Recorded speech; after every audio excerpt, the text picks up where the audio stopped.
Number 5.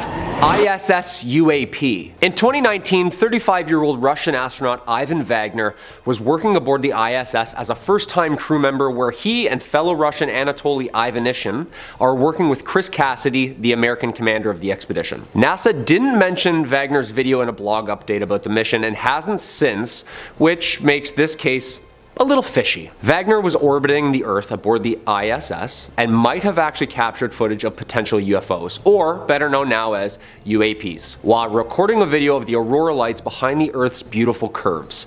He labeled the video "Space Guests" or "How I Filmed the New Time Lapse." Very cryptic. I mean, he is Russian. Wagner wrote in a tweet featuring the video, which shows the aurora australis passing near Antarctica and Australia. He also tweeted, quote, "However, in the video you will see something else, not only the aurora. The footage shows the curved edge of the Earth at night, with the green swirl of the auroras moving across its surface and several star pinpoints visible in the background." He added that the video was shot in a time lapse, so the brief flash of the lights actually lasted for about 52 seconds straight in real time. Yo, I'm the alien guy, so I'm just gonna say it. Yeah, that's a craft. Like, of course it is. NASA didn't follow up? Like, what are they gonna say? Yeah, that's swamp gas, birds, balloons. Cut the feed! Cut the feed! Like, this is nuts. I get how Starlink and satellites are very organized and look like this, but like, come on. Shot from way up there. Wagner did not claim to see the phenomenon as it happened, of course. Good choice. And no one else aboard the ISS has acknowledged it. Also, good choice. Yeah, I bet they haven't. Like, why would you? You know? He also didn't indicate exactly when the footage was captured. Just posted 6:24 a.m. August 19th, 2020. Number 4. The original tapes. Also, dudes, if you like what we do here, just keep creeping you out. You know, Hulk smash that like button. It always helps the channel out. And of course, let me know down below in the comments section what other UAP videos you got for me. You know I love that smoke. Send her over my way. I got some good ones coming up from my vault. What do you think? Are we alone out there, or what? You know my opinion. Especially since I found out the footage our parents and also 650 million people across the globe watched in 1969 was maybe not the original footage. Huh? Yeah, apparently what everyone saw on every television set across the globe wasn't as 4K as it was on NASA's end. A man by the name of Gary George has come across some very, very old tapes that might have been proof of what NASA was seeing. What we saw were a little bit different. Gary George, internship NASA engineer team. He bought surplus government tapes for $218. Discovered originally 3 recordings, labeled Apollo 11 EVA. Auctioned at Sotheby's, first generation on the moonwalk. It's even cleaner than what's been seen before.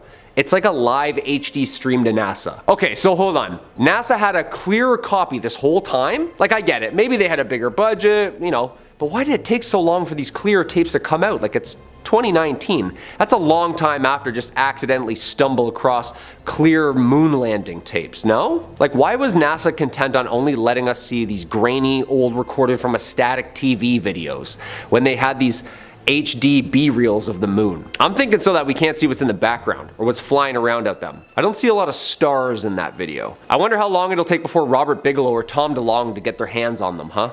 Unfiltered, clean moon tapes. That's gonna cost you. I wonder what else is stuffed in an old box in NASA's basement. I guess we'll find out. Number 3.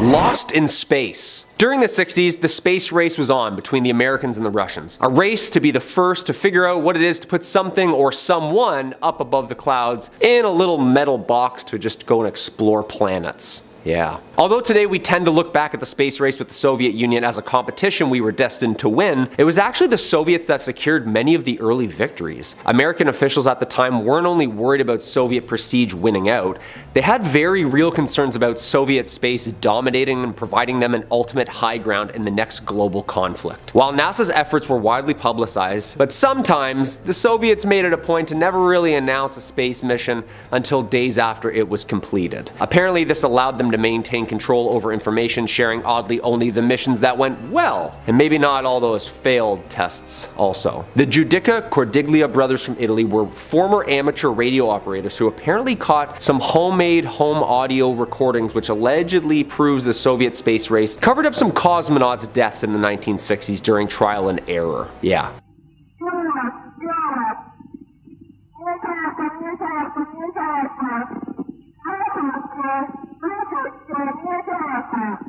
Yeah, that's horrifying. Apparently she's saying, "Help, help, I feel hot." Where? Yes, I can. On the left, I see fire. Am I going to crash? Yo, that's horrifying and also really sad. I mean, NASA and the Soviets both launched animals into space that, sorry to say, spoiler alert, never really came home.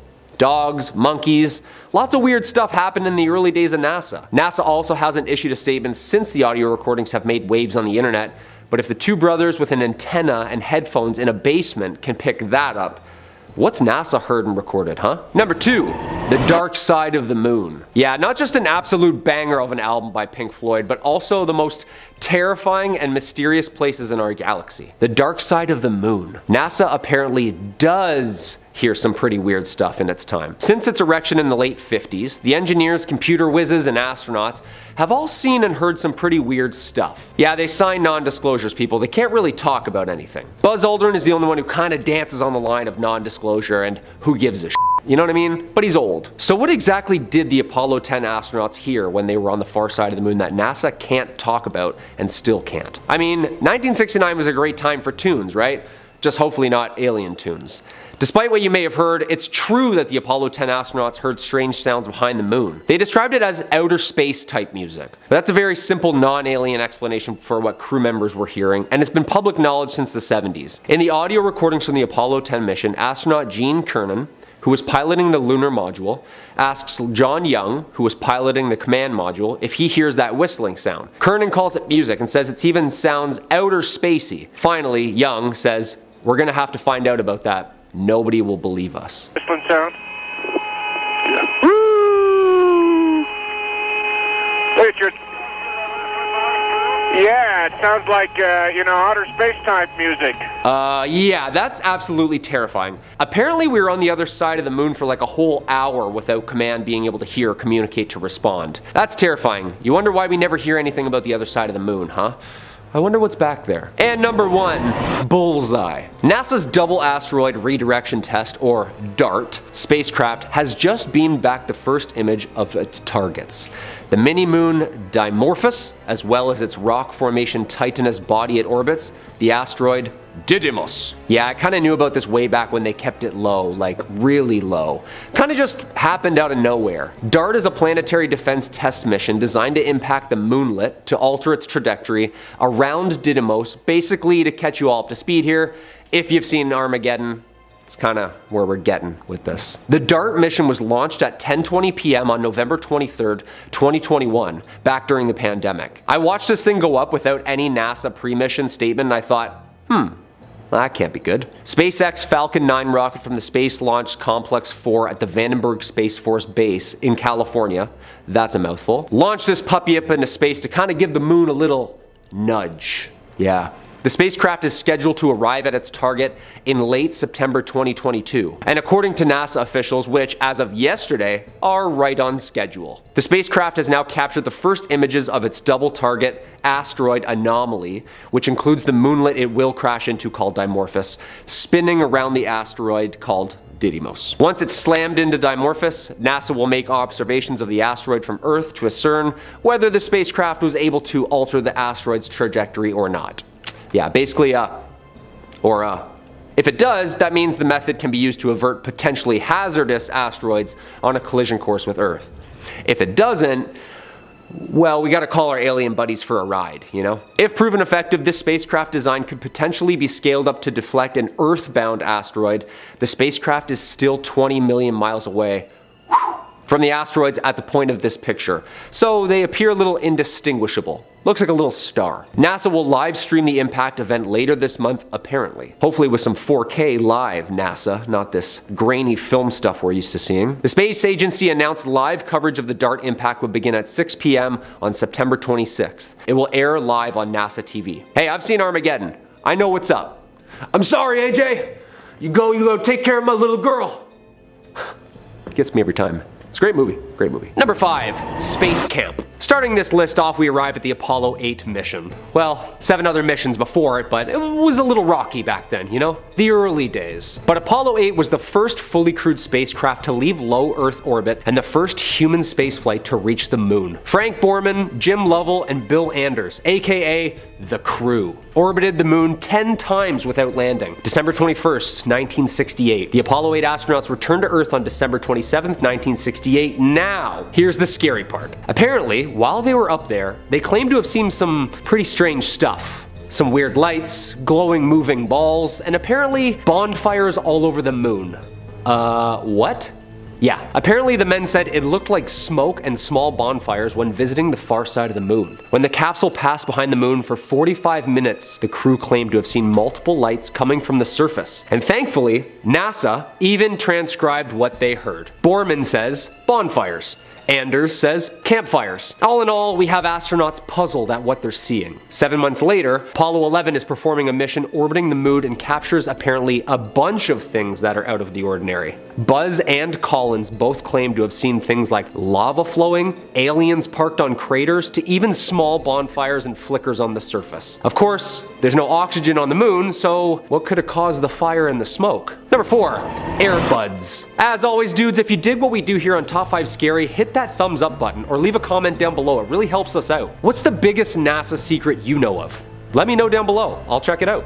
When we think about astronauts that have spent their fair share up in space, we can't forget the experiments in the early stages of both the Soviets and the American space programs. It truly was a race, pushing the limits faster and faster, bigger and bolder kind of stuff, and with that omelet comes a couple broken eggs. We often forget that NASA has sent its fair share of animals up there as well, and of course, unfortunately, not many of them have returned back to us. Yeah, very sad.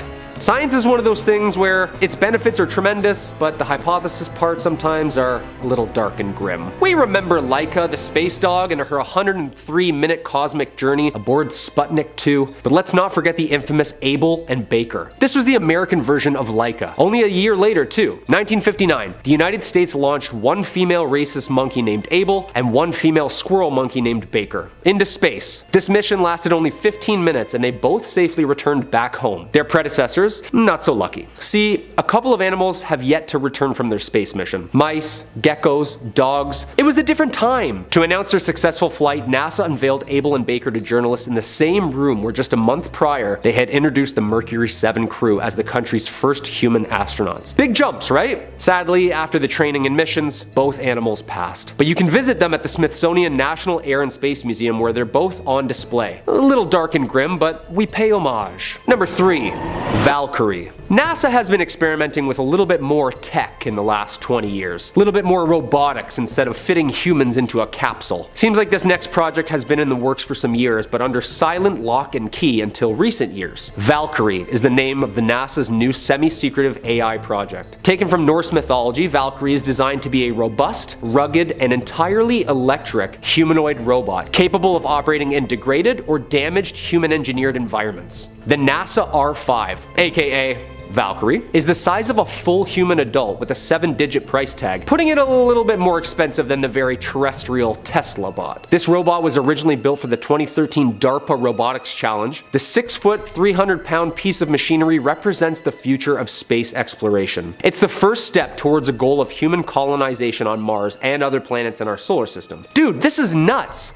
High hopes for the robot. However, currently tethered to the ceiling of a warehouse in Lowell, Massachusetts. Oh. The Lowell model is one of 4 units produced by NASA. The space agency held on to one robot for its own purposes and awarded 2 to the research of Northwestern and MIT, while the 4th lives in Scotland's University of Edinburgh. The 4 models are being tinkered and tailored on as we speak. Long story short, we've reached a peak in space travel where maybe living things don't have to make it or break it anymore. To reduce hazards and prevent any more life being lost or altered for science, the Valkyrie is an option for NASA to search very hazardous environments while keeping a pretty safe distance while doing so. Number 2, ice cold. We all know about Jupiter's moon Europa. I was like 18 when I found out about all the planets' moons in our solar system. Yeah, did you know that Jupiter has 79 moons? Like 79. Yeah, we have 1.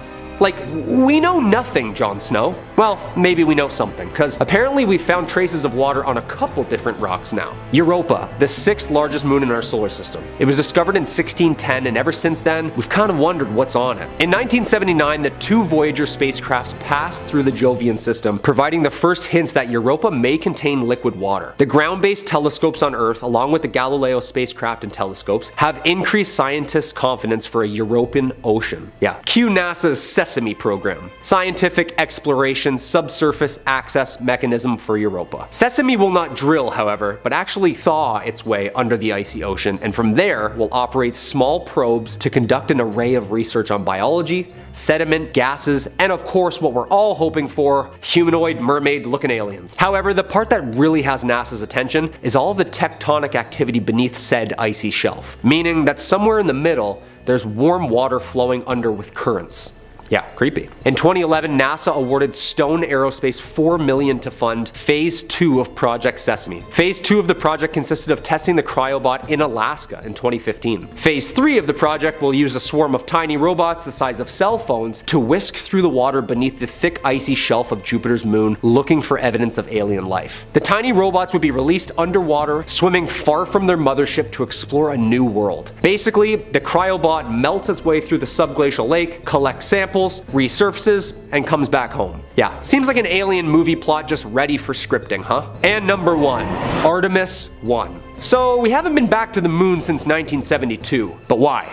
Well folks, we're going back. And soon, like 2 weeks soon. Yeah, I didn't know either, as I'm a millennial who doesn't watch the news on TV. We're going back to the moon, people, but not the Apollo program anymore. No, we've changed the name to another Greek name. They're twin, Artemis. Apparently, Artemis 1 will be the first in a series of increasingly complex missions to build a long-term human presence on the moon for decades to come. Oh yeah, we're staying, like building forts and stuff. The primary goals for Artemis 1 are to demonstrate Orion's systems in a spaceflight environment and to ensure a safe re-entry, descent, splashdown, and recovery. Basically like the full shebang. Yeah, not taking any more risks, huh NASA? Safety first kind of deal, I like it. Not a long mission too. September 27th they're supposed to launch, and splash back down here in November, like 38 days long. Nice little quick one. And then reevaluate and select the people. Yeah, dude, this is sick. I'm down with Phase 2 space stuff, you know? Like, let's get that robot up there. Number 5 on this list is the Fermi paradox. This one is all about aliens, but maybe not how you might expect. Science Focus says, in 1950, Enrico Fermi, the man who built the first nuclear reactor, was having lunch in the canteen of the Los Alamos bomb lab in New Mexico when he suddenly said, "Where is everybody?" Everyone around the table knew exactly what he meant. Decades later, Fermi's question was examined independently by the American physicists Michael Hart and Frank Tipler. Hart considered aliens spreading throughout our Milky Way, and Tipler considered self-replicating machines that, on arrival at a planetary system, exploit the resources to build 2 copies of themselves that continue voyaging. Both concluded that even at modest speeds of travel, every star in the galaxy would be visited in a fraction of the age of the Milky Way. As Fermi realized, the aliens should be here on Earth. They do not appear to be, though. This became the Fermi paradox. Hundreds of explanations have been proposed. They include the ideas that we are the first intelligence to arise in the galaxy and so are totally alone, and that we are a nursery world off limits to advanced civilizations that might adversely affect our development. A more mundane possibility is that there is no paradox because any signs of visitation in the distant past would be erased by wind, rain, and geological processes. Recently, however, a team led by Dr. Jonathan Carroll Nellenbach of the University of Rochester, New York, has proposed that our sun may simply have been bypassed by a wave of extraterrestrial expansion. So why are aliens not here? Have they already been here and we didn't even know? Or did they just bypass our solar system altogether? Or is all of this nonsense and the universe is just so big that they haven't gotten to us yet? It's certainly something interesting to think about. Considering the universe is infinite and there are so many places and planets we don't know about, it seems ridiculous to think that we're the only intelligent life or the first intelligent life in everything. Like, that's as if we hit the biggest lottery ever. Comment down below what you think about this alien question and why aren't they here yet? Number 4 on this list is dark matter. You've definitely heard the term dark matter get thrown around a bunch before, and you've probably wondered, what the heck is it? Well, if that sounds like you, then you aren't alone. Scientists all across the globe are still wondering what dark matter is and the purpose that it serves. Science Focus says dark matter gives out no light or too little light for us to detect. We know it exists because we see the effect of its gravity on the visible stars and galaxies. For instance, the Milky Way could not have dragged in enough matter to make its stars in the 13.82 billion years since the Big Bang without there being a lot of invisible matter whose extra gravity speeded things up. The European Space Agency's Planck satellite found that dark matter accounts for 26.8% of the mass energy of the universe compared with the 4.3% of normal atomic energy. It therefore outweighs the visible stars and galaxies by a factor of 6. Puzzlingly, no Earth-based experiment has found any evidence of dark matter despite decades of searching. It is conceivable that it's not our theory of matter that needs modification, but our theory of gravity. Or that dark matter is not a fluid made of a single particle, but is complex like the atomic matter we see around us. Maybe the universe is filled with dark stars and dark planets and dark life. There is an entire universe of dark matter that we don't even know about. Like, what the heck is this stuff and what's it composed of? Why can't our eyes see it? Why doesn't something this dense even show up? It's all very confusing and nobody can figure it out right now. Dark matter is one of the biggest mysteries in the universe, and understanding what it is and how it works could completely change our understanding of gravity and matter as a whole. Hopefully NASA can get a grasp on it soon and the mystery can finally be solved.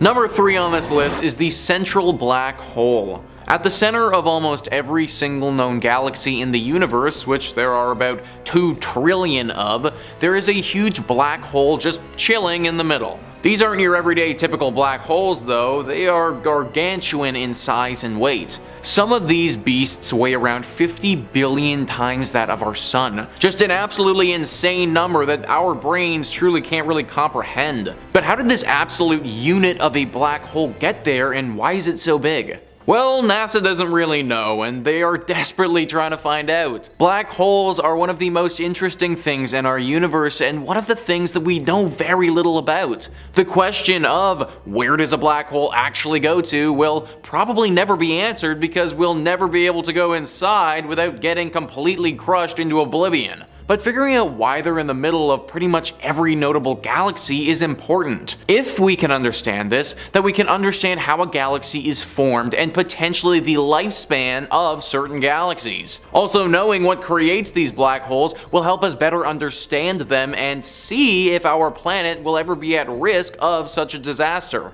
Granted, maybe ignorance is bliss in this case, because even if we knew a black hole was coming, there's really nothing that we'd be able to do about it. Number 2 on this list is dark energy. For a long time, the only force that was thought to be operating on the entire universe was gravity. This was everywhere in the universe and decided pretty much how things played out. Gravity is not alone anymore though, or at least since the discovery of dark energy. Dark energy is this invisible force that is everywhere in the universe and is partially responsible for speeding up the expansion of said universe. Apparently this energy overtook gravity 5 billion years ago as the dominant force that's expanding the universe, and that's why it's happening in the first place. The thing is, we have no idea what this dark energy is or why it's here. Similar to dark matter, it feels like this has just appeared, and because we can't see it or have no idea of its origin, we have no idea how much weight it really has on us and our current laws of physics.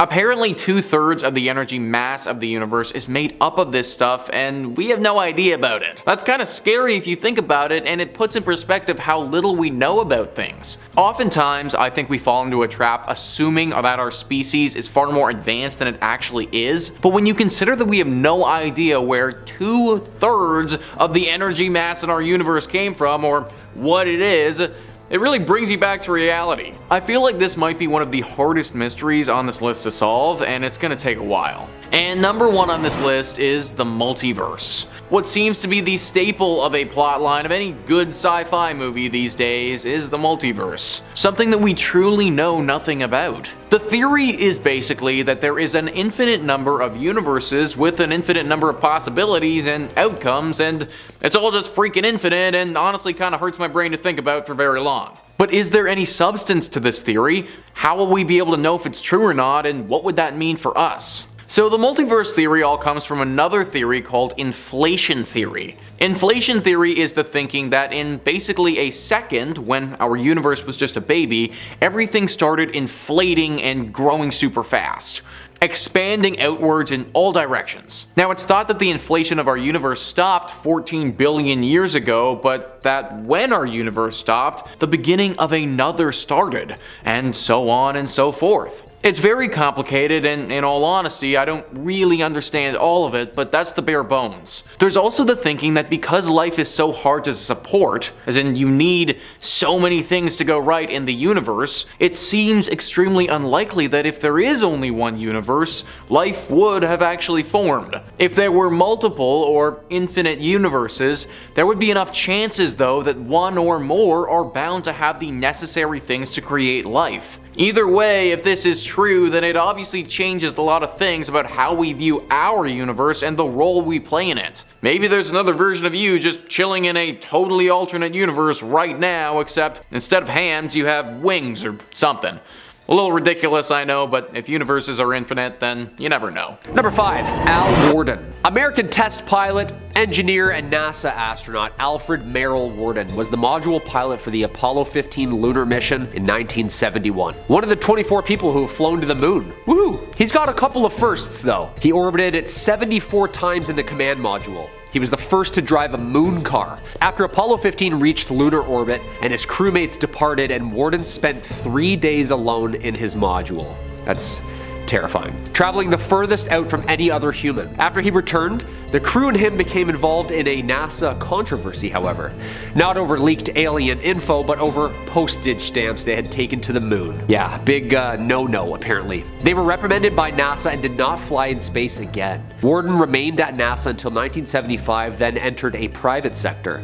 And then it gets weird. On a British television morning show, Al Worden started talking about some interesting stuff. They asked him, "Why should we keep going back to the moon?" He paused and replied, "Survival.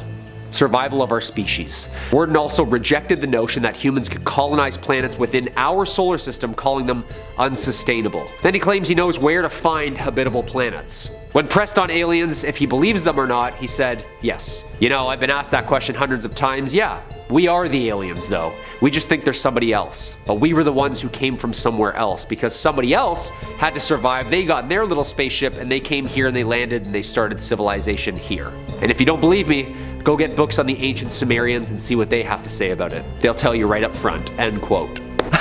Okay, when you hear an astronaut say that, kinda jarring. Number 4, Roswell. As always, if you dig what we do here on Top 5 Scary, make sure you hit that like button. Birth of the UAP phenomenon. 1945, the US's first nuclear explosion. 1946, first underwater nuclear explosion. 1947, the first crash flying saucer. Coincidence? I think not. Especially since they've been known to hover around nuclear bases. Probably for the better. Humans are kind of the worst. Local rancher Mac Brazel finds the wreckage on his property in Lincoln County, New Mexico. Sheriff Wilcox shows RAAF's commanding officer Colonel Blanchard the materials, and during the night, the Air Force combs the entirety of the property, apparently harboring 2 small injured alien bodies. Taking them, of course, to Kirtland Air Force Base, New Mexico that night. And the very next morning, the Roswell Air Force makes a statement claiming they have recovered a crashed flying disc in local newspapers. Boom! History, baby! Photographs of Jesse Marcel, the head intelligence officer who investigated and recovered some of the debris. The very next day, the Army retracts their statement and all of a sudden, a high-altitude weather balloon. Can you believe that, huh? AKA the birth of a conspiracy theory. Nuclear fission explosions, weather balloons. Something's not adding up here. Number 3, Edgar Mitchell.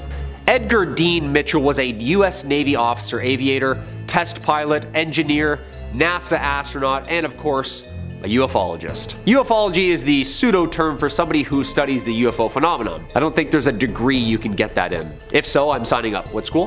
What school, sorry? He was the lunar module pilot of the Apollo 14 in 1971 and spent 9 hours working on the lunar surface. He was the 6th person to walk on the moon. Yeah, he was walking while Warden was up there drifting in the currents of space. Mitchell publicly expressed his opinions and that he was sure that there were thousands of UFOs recorded since the early 1940s belonging to other planets. Thousands. Dateline NBC conducted an interview with Mitchell in 1996. He talked about meeting with officials from 3 different countries who claimed that they had met extraterrestrials in person. Quote, "The evidence for alien contact was very strong and classified by governments, who were covering up visitations and existence of alien bodies in places such as Roswell, New Mexico." Mitchell's book, The Way of the Explorer, discusses his journey. In 2004, he told the St. Petersburg Times that the US government was studying alien bodies and that this group had specifically stopped briefing US presidents since the 1960s. He said, quote, "We all know that UFOs are real. Now, the question is, where do they come from?" In 2008, Mitchell then was interviewed and claimed that Roswell crash was in fact the aliens that had contacted humans several times, but that the government had hidden the truth for more than 60 years. Scary stuff, scary stuff. He sadly passed in 2016. If we just reread the credentials alone, just one more time. Number 2, James McDivitt. James Alton McDivitt is an American test pilot, Air Force pilot, engineer, and NASA astronaut who flew in both the Gemini and Apollo programs. After graduating first in his class with a Bachelor of Science degree in Aeronautical Engineering, he qualified as a test pilot at the Air Force. In 1962, McDivitt was selected by NASA for the Gemini 4 mission. In 1965, he saw, filmed, and photographed an object which approached the Gemini 4 as they were orbiting Earth. Over Hawaii, a craft of some sort. The UFO had a long arm sticking out of it. Here's what Major James McDivitt said. "I was flying with Ed White. He was sleeping at the time, so I don't have anybody to verify this story, but we were drifting in space when suddenly an object appeared in the window. It's a cylindrical object, white. It had a long arm that stuck out of the side. The film was sent back to NASA and reviewed by some NASA film technicians. One of them selected what he thought was what they were talking about, at least before I had the chance to review it, and it was not the picture. It was a picture of a sun reflection on the window." So what were the pictures that he was talking about? In 1975, McDivitt said, "I never made a big deal out of it. It was something I definitely couldn't identify. It looked like a beer can with a pencil sticking out of it. Yeah, I would eventually give up on that too if those were my credentials and people were like, yeah, right, James." When somebody has like 25 years of designing and flying space shuttles around, when they say, "Hey guys, I'm seeing something up here," it's not like, "Oh, James, clean those old specs, would ya? Yuck, yuck." Houston, we have a problem. And number 1, Gordon Cooper. Leroy Gordon Cooper Jr., an American aerospace engineer, test pilot, US Air Force pilot, and the youngest of the 7 original astronauts in Project Mercury, the first human space program in the United States. You know the pictures. It looks like they're wearing a tinfoil suit, you know? Old school, old school. After service as a fighter pilot in World War II, he qualified as a test pilot in 1956 and then was selected as an astronaut in 1959. In 1963, Cooper piloted the longest and last Mercury spaceflight, Mercury Atlas 9. 34 hours in space. The first American to spend an entire day in space, the first person to sleep in space, and the last American launched on a solo orbit mission. In Cooper's autobiography, Leap of Faith, co-authored by Bruce Henderson, he recounted his experiences with the Air Force and NASA and an alleged UFO conspiracy. Cooper claimed to have seen his first UFO while flying over Germany, then saw them land in a dry lake bed. Cooper claimed up until his death that the US was indeed covering up UFOs. He said that there were hundreds of reports made by his fellow pilots, many coming from the military pilots on radar. In his memoirs, Cooper wrote that he had seen unexplained aircrafts tons in his career, and that in 1978 he actually testified before the United Nations on the topic. He sadly passed in 2004. He was such a strong advocate for disclosure, and all of these astronauts are remembered as putting their neck and name out on the line for some truth. But I mean, those UFO enthusiasts, huh? They're all wackos, right? Right? Number 5, Leland Melvin. American engineer and now retired NASA astronaut Leland Melvin has spent hundreds of hours in space. Literally hundreds. Leland holds 4 honorary doctorates for his service in education, the sciences, and philanthropy. Doctorates. I'm just saying that before the comments start rolling in saying he's just another wacko. He's crazy. They're not wackos, people. Any of them. They've been screened so many times by so many people with so many tests, they have to be damn well near perfect before going up on or in NASA's budget. Before his career with NASA, Leland was actually All-American for football. Detroit Lions, Toronto Argos. Guy made the NFL and then said, you know what? I think I'm gonna be an astronaut. Like, give this guy a Netflix movie, would ya? He was selected by NASA in 1998 after getting injured with a football career. Guy goes from the turf to working at NASA Langley Center. This guy's put in time, both down here and up there. Mission after mission with NASA. He's got quite the practice at the whole floating around thing. When Leland was pressed about otherworldly visitors and his ideas about the cosmos, he said this when he was working up in orbit. He had seen something translucent, curved and organic looking when he was working with fellow astronaut Randy Bresnik. The pair of them, again, called down to NASA to ask what it could be. NASA's official response was, probably ice. Yeah, nice and specific there, Houston. Thank you for that. When has NASA ever said probably? Melvin dismissed this and figured it was NASA's explanation to just cover it up. Like, who's more qualified here? That's all I'm asking. When the most qualified people are like, yeah, I can't tell if that's frozen water or a full-on mothership, Houston. Either they shouldn't be up there at all, or we need some more Windex on those windows there, NASA. Huh? Number 4, Ivan Wagner. As always, if you dig what we do here at Top 5 Scary, make sure you hit that like button or comment down below. It really helps the channel out. Have you ever seen a UFO out there? Yeah, you. Have you seen one? Comment down below with some details about your experiences. I know I have. Twice now. Hence the obsession with all this stuff. Those Reddit rabbit holes, boy oh boy. Speaking of falling into a wormhole of conspiracy and who said what, astronaut Ivan Wagner, or I should say cosmonaut Ivan Wagner, since he's Russian by birth, and although he's bunking up with some roomies up there in the ISS, he was on the ISS as a first timer just back in 2020. Does NASA initiate rookies up there? Like pull pranks on the newbies? Like no gravity, just unbuckle you while you sleep, flow you out, you know? He and fellow Russian Anatoly Ivanishin were working up there alongside Chris Cassidy, the American commander of said expedition. When Wagner was orbiting the Earth, he might have captured some footage of UFOs, better known as UAPs, unidentified aerial phenomena. It's the jargon nowadays. The aurora lights behind Earth's beautiful curves was being recorded from the ISS when he saw a string of really weird lights moving in a really weird way. He labeled the video Space Guests. Wagner tweeted the vid, which apparently shows the aurora australis near Antarctica, and then all of a sudden this blob of organized lights just cruises on over the globe. Looks like a blob of like glitter just trucking across space. Like, what is that? Of course NASA didn't follow up. Like, what are they gonna say? Oh yeah, those are stars that move and blink, I think. I mean, no? Space junk. Yeah, space debris and swamps and things. Also, what a lame excuse. Space junk? Okay, so you're saying there's lots of litter up there, that's what you're saying? That's what just zipped over my house silently, defying gravity and lasered up my cow? Yeah, I don't think so, NASA. Number 3, Chris Hadfield. Retired Canadian astronaut, engineer, fighter pilot, and musician. Ladies and gentlemen, Chris Hadfield flew 2 missions and also served as commander on the International Space Station. Before his career as an astronaut, he served in the Canadian Armed Forces for 25 years as an air commander fighter pilot. So he has the credentials to say the least. In 1992, Hadfield was accepted into the Canadian astronaut program. He first flew in space in 1995, and since then, he says he's seen tons of stuff up there just zipping around that even a man with all those credentials says he can't explain. Quote, I've seen countless things in the sky, but he has a pretty cool take on it. He doesn't keep it on the DL, he doesn't boast, and he doesn't panic. Seems like Chris has the mentality like, quote, to see something in the sky that you don't understand and then to immediately conclude it's intelligent life from another solar system is the height of foolishness and lack of logic. However, Chris seems to have a little dirt on Mars that maybe we all don't. He said, I think the fundamental question is that Mars was a lot like Earth 4 billion years ago when life first formed. So if it happened here, did it happen there? It would be evident somewhere in the geologic records. All we need is one fossil for proof. He thinks there could be potentially alien life in the clouds of Venus or on the distant moons of one of our gas giants. Researchers have suggested that there could be microbial life in the clouds of Venus because of the presence of ammonia, which on Earth is a key indicator of aquatic life. Aquatic life, eh?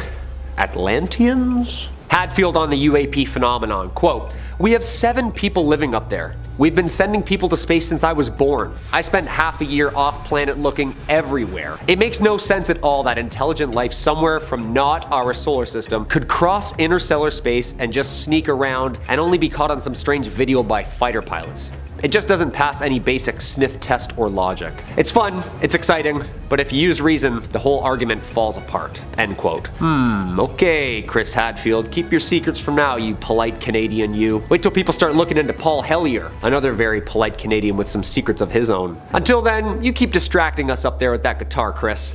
I see you, Jake Sully. Number 2, Michael Collins. NASA veteran and the very first driver up there, Mr. Michael Collins himself served as command module pilot on the historic Apollo 11 mission in 1969. When Neil Armstrong and Buzz Aldrin walked on the moon for the very first time, saying those very first famous lines we all know so well, Collins was back parking that thing up there. Mr. Collins stayed up there by himself in lunar orbit waiting for the safe return of his crewmates. I can't even stay in a basement with the lights off by myself. Imagine being up there just drifting in the currents of matter, like being in the middle of the ocean. Yeah, no way, dude. The astronaut retired from NASA in 1970 and spent his free time answering questions on Twitter.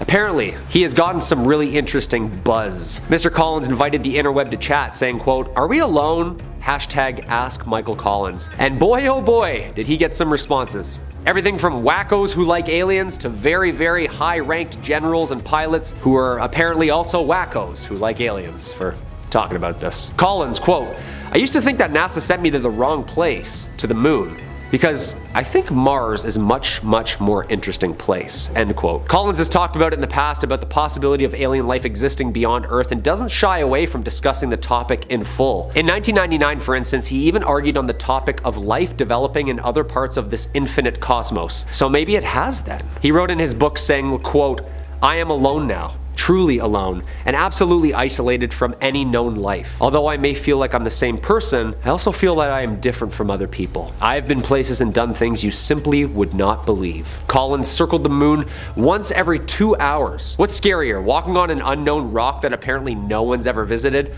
or flying all the way around it by yourself in the pitch black with no communications? Collins achieved the rank of Major General. He left NASA in 1970 to join the State Department and later became director of the Smithsonian National Air and Space Museum in Washington. One of the most key players in this whole thing. Michael Collins sadly passed in 2021. Number 1, Buzz Aldrin. Of course, the poster child for the whole phenomenon itself, Mr. Edwin Eugene Aldrin Jr., American astronaut, engineer, fighter pilot with a doctorate of science and astronautics. This guy is overqualified, okay? 3 spacewalks in 1966, Gemini 12 mission in 1969, Apollo 11 mission. He and mission commander Neil Armstrong were the first 2 people to land on the moon. Quote, "There was something out there, close enough to be observed. What could it be?" According to Aldrin, on Apollo 11 to the moon, quote, "I observed a light out the window that appeared to be moving alongside us. What could that have been other than a spacecraft from another country or another world? It was either the rocket that had separated from us or the 4 panels that moved away when we extracted the lander, right?" After he returned from his missions, he was convinced he saw aliens while he was out there. Credentials aside, he took a lie detector test, people, which he passed with flying colors. In an interview with C-SPAN Buzz, he talked about the future potential of Earth's moon for humanity. He added a little extra info that might have gained the spark to go back, regarding a certain monolith on a moon. Quote, "Visit the moon Phobos of Mars. There's a monolith there, a very unusual structure on this little potato object that goes around Mars once in every 7 hours. When people find out about that, they're gonna say, who put that there? And you bet, Buzz, I'll be the first one to ask that." Number 5. They say in space, no one can hear you scream. But what about a knocking? China's first man in space, Yang Liwei, might be able to tell you what the sound of a man screaming in space sounds like. The taikonaut, the term for an astronaut from China's space program, first visited the stars on a maiden voyage in 2003. While up there, soaring the cosmos, Liwei reported hearing something knocking on the spaceship's hull. He said it didn't sound like it was coming from inside the ship, but it didn't sound like it was coming from the outside of it either. Now, normally, you're not really supposed to hear, anything in space, so this was out of the norm. Liwei went to peer out the porthole just to confirm that there were no goblins or gremlins hanging on the outside of the hull ripping up nuts and bolts, and says he didn't see anything of any note outside causing the sound, which he claims sounded like someone banging on an iron bucket with a hammer. Now where it gets really interesting is that other taikonauts on the Shenzhou 6 and 7 spacecrafts in 2005 and 2008 both reported hearing the exact same phenomenon. One could be a coincidence, one can be explained off, but 3 separate occurrences of hearing something knocking on the ship's hull? Could it be something related to the shuttle's construction? Or is there something haunting the Shenzhou spacecrafts? Wait. Do you hear that? That knocking? It sounds like a transmission coming from inside the studio. Something, a voice telling me that you should subscribe to Top 5 Scary Videos for the best scary videos on the web. It's strange. I don't know what it means. Sorry, let's move on. Number 4. Now we know space is silent. I'd say no one can hear you scream, but I literally just used the alien joke on the last point, and I've hit my quota for 80s movies references already, and we're not even halfway through the list. I think the silence of the stars would drive me absolutely nutty. I don't know how I'd handle the quiet. I need something in my ears. In 1969, a triumvirate of 3 astronauts claimed they heard something pierce the silence. Apollo 10 astronauts Tom Stafford, Gene Cernan, and John Young, while on the surface of the moon, were photographing craters, making memories, that sort of thing, when all 3 of them unanimously claimed they had heard something ethereal on their headsets, claiming that they had heard a sound that was strange, melodic, and composed and otherworldly. All of them described it as music. Now, it's worth noting that it was 1969, so there was no chance that someone accidentally had just left an Aphex Twin album inside the ship's CD player. Commander Cernan said at the time, "We're gonna have to find out about this because no one is going to believe us. Don't worry. Just like the Ghostbusters, we're ready to believe you." And look at that, I snuck in another 80s movie reference without you even noticing. So what exactly was the crew listening to? Could it have just been something malfunctioning on the ship? Feedback from some equipment somewhere? Or could it have been some extraterrestrial entity trying to contact them, or getting caught on the airwaves? Now some speculate radio interference, but not everyone buys the official story, and NASA has never given an official answer. The biggest question remains though is, what does space music sound like? If I had to guess, I'd say probably like Grimes' music. I think that's what moon men are listening to. Number 3. When you think of an alien, what do you picture? A little gray thing with big black eyes peering out at you from a flying saucer? Maybe a regular looking man with pointy ears and a strong brow. Maybe a noble warrior with a cool energy sword. Point is, you probably picture something a bit bipedal because of sci-fi depictions, but it doesn't have to be that way. What about a snake? Space snakes. Why does it have to be space snakes? Dr. Story Musgrave has 6 degrees as a physician, former astronaut, and consultant for the Imagineers at Disneyland. Dr. Story Musgrave sounds like a completely fake man who has one of the coolest names ever, but he is very real, and he has one of the most impressive resumes on the planet. He can also boast that he's been to space on 6 separate occasions and has seen things you wouldn't believe. In a 1994 interview, Musgrave spoke out about coming into contact with something he believes to be extraterrestrial. He said, "I've seen a snake out there, 6-7 feet long. It's rubbery and it follows you for a rather long period of time. The more you fly in space, the more you see an incredible amount of living things out there. And that sort of thing brings to you a certainty that other living creatures are out there." Now, skeptics have dismissed this, of course, saying Musgrave just saw a hose or a loose bit of debris or something, but Musgrave insists that the entity he saw had its own method of propulsion and was following him around directly. He said he saw this creature on 2 separate occasions.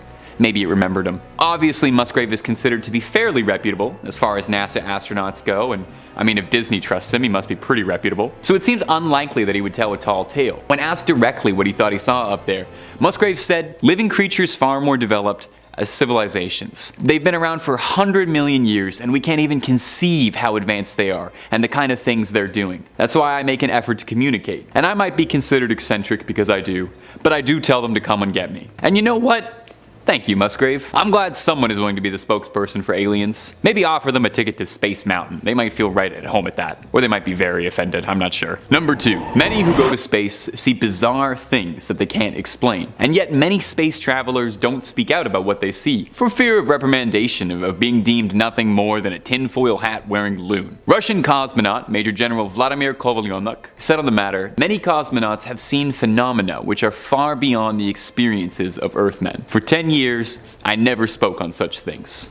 Well, let's take a listen to his story. In 1981, while orbiting outside of the Salyut station, Major Kovalyonyuk was exercising when he saw something traveling outside the station alongside the porthole. He claims he saw something outside the porthole that was an object he could not explain. He said it was something floating that looked a bit like a barbell, except it was transparent, and it looked like it had something inside of it. He said he saw gas discharging out of it, like it was reacting. He insists that whatever he saw wasn't artificial, and that it moved in a way that suggested life. He said he saw it tightening and pulsating like an organ. He described the entity as being impossible within the laws of physics. As he was observing it, it combusted spontaneously in an incandescent ray of golden light. Seconds later, a golden explosion followed behind it, and two spheres of golden light appeared, which Kovalyonyuk described as beautiful. After the explosions, there was a white smoke and a cloud-like sphere, and as the station orbited around Earth's shadow, the spheres never returned. Unlike a lot of his peers, Kovalyonyuk was very willing to speak out on his experience about what he saw. There was a small investigation into the possibility that it could have been a missile test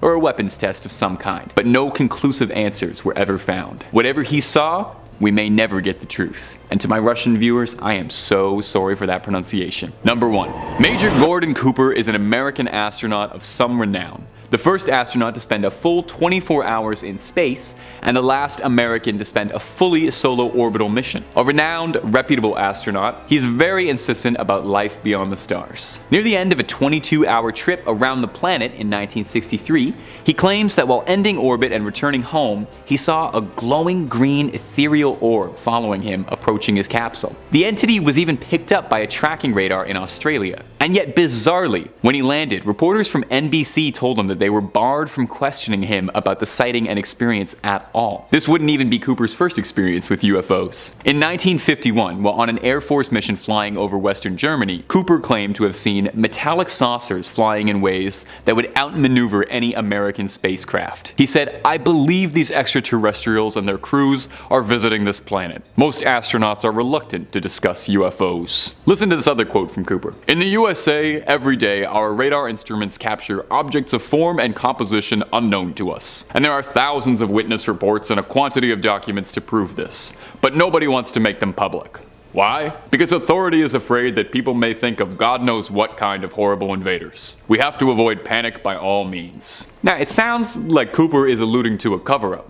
Gordon Cooper isn't just some nut on the street barking out to whoever will listen, but a respected, experienced sailor of the stars. So is this why most stories of UFOs get buried? And astronauts who speak out about it are all labeled as sensationalists? All because NASA thinks that people can't handle it? I think we're ready. I think the stories are starting to come out there. The truth is out there.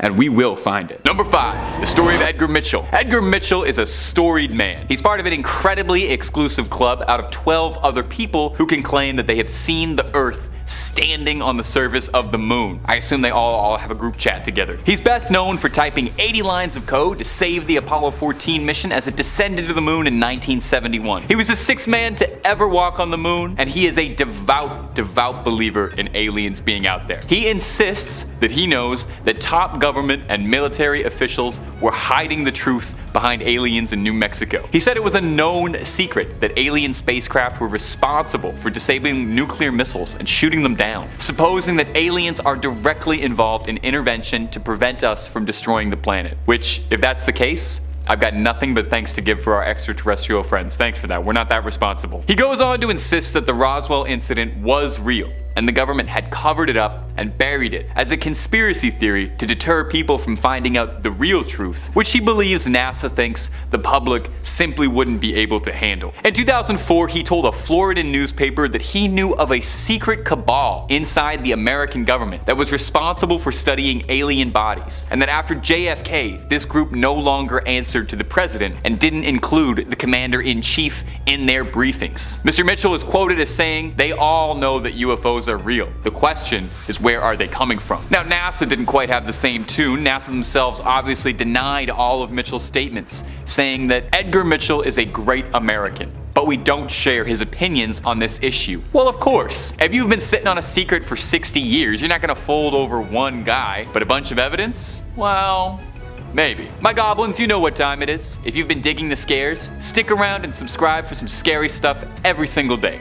Okay, let's creep on. Number 4, Luis Elizondo. Luis Elizondo is one of the most outspoken believers in aliens and UAPs out there today, alongside Tom DeLonge, championing that he believes firmly that NASA and the Pentagon aren't telling us all the whole truth. And he would know, as Elizondo formerly led a research team to research potential UFOs. Although the project was disbanded, Elizondo never gave up his mission, believing it to be his personal calling to expose the truth. He's been quoted many times saying, "My personal belief is there's very compelling evidence we are not alone." He served on the Department of Defense and resigned in 2012 over excessive secrecy surrounding the UAP program. These aircraft, we'll call them aircraft, are displaying characteristics that are not currently within the US inventory, nor in any foreign inventory that we are aware of, Elizondo said of the objects they researched in his time there. He added that the program was founded to analyze unexplained aerial phenomena and ascertain whether or not that what they were seeing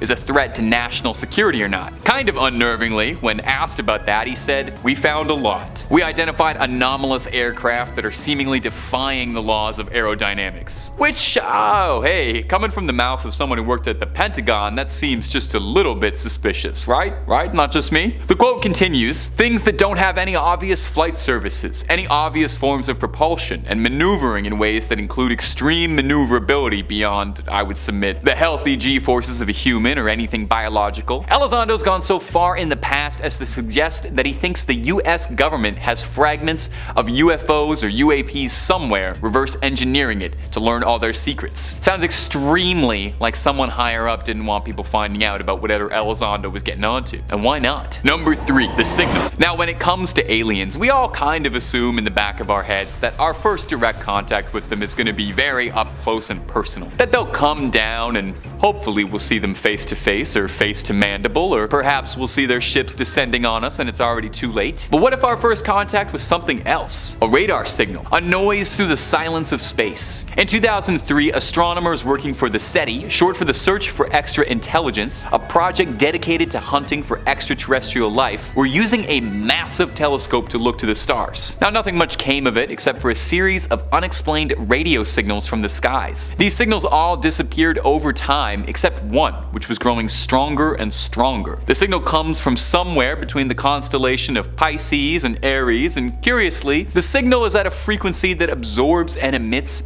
energy. Naturally, the researchers found this a bit interesting. Some of the astronomers believe that this could be a frequency that extraterrestrials are using to try and get our attention, like an intergalactic "you up" text. While it could very well have turned out to just be totally nothing or some sort of natural explanation that I'm not nearly smart enough to understand, I'm gonna err on the side of extraterrestrials. But we have to wonder what the signal was, right? I mean, we have to admit that's a bit suspicious, that there's something worth looking into there. Now this story is from 2003 and I had trouble finding an update on it, but who knows? Whatever was broadcasting that could still be out there. Number 2, Blue Book. Now I think we all kind of secretly suspect that some of our tax dollars are going to research aliens. I mean, what else are they doing all day? Well, in one form or another, government agencies have always been researching UFOs and UAPs. Since 1949 to 1969, Project Blue Book was the code name for a secret government research division dedicated to analyzing UAP technology, analyzing whether or not UAPs on record were threats to air and national securities, and just what any of this stuff in the sky was. It was basically the closest thing we had to a real-life X-Files department, as far as we know. I mean, there could be an even more secret one. Surely with all that government money, they must have found something special, right? Well, if you'd like to feel like Agent Mulder yourself, you can scroll through 130,000 pages of declassified documents from UFO specialist John Greenwald, who made it all available for free online. He's a defender of free information. Greenwald says secrets are not bad things. I think we should know about this and it should be in the history books. John, I completely agree. All this stuff about cover-ups, we can totally handle finding out aliens are real, okay? You know, we're big now, we're responsible, we learned about Santa, we can do this. A couple years ago, we experienced a wave where there were clowns hanging out on the street corner of like every rural Squirrel Street in North America, we got over that. We all saw Tiger King together. Aliens won't even be that weird, I don't think. Now, Project Blue Book was officially disbanded because according to a joint review, nothing significant ever came from it. Now, since then, it was thought that no government agency was looking into UAP research at all, except until the UAP document quietly dropped this year, sneaking it under the door that NASA and the Air Force had been researching aliens and possible sightings this whole time under everybody's nose, and they leaked a bunch of documents and footage, and you should look it up after this video because I'm not joking, it's totally real. It seems just like us, NASA can't rest until they find the truth out there. Number 1, new developments. We are probably coming to one of the most exciting times in UAP history, as after the UAP report came out, there is probably more legitimacy towards the discussion around the serious existence of extraterrestrial life now more than ever. As of October 2022, NASA is pretty much coming clean and opening a new study into the research of UAP and extraterrestrial life. 16 hand-picked specialists have been selected to analyze former data and determine how to go forward observing future events. Now, the study is less focused on whether or not previous sightings are confirmed UAPs, since it's kind of hard to ascertain with missing data. So it's more focused on what observations will be needed to understand UAP sightings going forward. The team is going to include researchers and key personnel from all divisions, all walks of life, notably including former astronaut Scott Kelly, who formerly served as a pilot for the Space Shuttle Discovery, and also once held the world record for most days in space, so he probably knows a thing or two about objects floating in the stars. Now, Kelly himself doesn't personally believe aliens have been to Earth yet, saying, "I think there's life in the universe. Hopefully intelligent life, but I don't think they visit planet Earth." So there's some skeptics on the team, but hey, at least they're finally coming out to get to brass tacks on this thing. Officially, openly, the government is talking with us about studying this phenomena. This is amazing. Now, you know how scientists are. They gotta have some numbers on a paper before they'll believe it. An associate administrator at NASA, Thomas Zerbchin, said, "Data is the language of scientists and makes the unexplainable explainable. Exploring the unknown of space and the atmosphere is at the heart of who we are at NASA. This is maybe the most exciting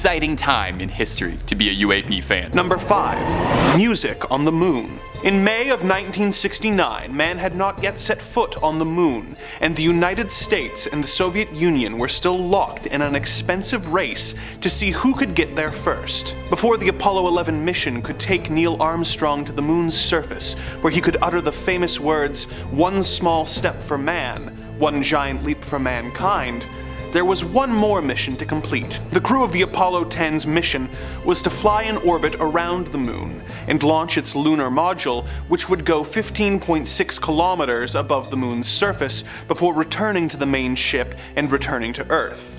The mission was considered a dress rehearsal for the moon landing that would occur 2 months later in July of 1969. A last chance to iron out any kinks so that there would be no surprises on the big day. But the crew was in for a surprise no one saw coming. Music from another world. While the ship was making its orbit, it made its way over to the dark side of the moon. For an hour, the astronauts would be out of contact with mission control and would have to fend for themselves. Once out of contact with Earth, they began to hear strange whistling sounds coming in on their radio that they could not explain. The noise and their reactions to it were recorded, and once they were back in contact with mission control, they filled their superiors in on the situation. Many theories were offered as to the origin of these sounds, such as magnetic fields or atmospheric interference. But these theories were debunked, as not only does the moon not have a magnetic field, its atmosphere is too thin to carry sound. This bizarre occurrence didn't interfere with the mission, and it was considered a success, which led to the Apollo 11 mission achieving the impossible and putting men on the moon. But the tale of this cosmic whistling was classified, and no one on Earth knew about the mysterious space music until decades later, when NASA's archives were declassified and made available for public access. What was this strange music? Was it simply malfunctioning equipment? Or was it a symphonic congratulations from the other species of the universe, welcoming humanity to the stars? We may never know. Number 4. The Black Knight. This next story takes us through time, from the late 1800s all the way to the late 1990s, giving more than a century of lore to this supposed satellite from an alien world. In 1899, the famous inventor and physicist Nikola Tesla was conducting experiments with radio. During one of his tests, he claimed to hear a strange transmission that he believed was coming not from Earth, but from outer space. If this is true, it means that not only is Tesla the namesake for a line of self-immolating electric cars, he is also responsible for making first contact with alien life through an orbiting alien probe that had remained undetected by humanity for thousands of years. A similar story came to light in the late 1920s, when the radio engineer Jörgen Hulse also claimed to have picked up a strange transmission that had echoed back to him after a delay. These long-delayed echoes, as they were later named, still do not have an official explanation, but many theorize that they originate from the same supposed satellite as the ones detected by Tesla years before. Similar stories began to crop up from multiple sources, including a science fiction author by the name of Duncan Lunan, who claimed to have decoded messages from the Black Knight satellite, which had revealed the existence of an alien race in the Epsilon Boötis, a binary star system in the Boötis constellation.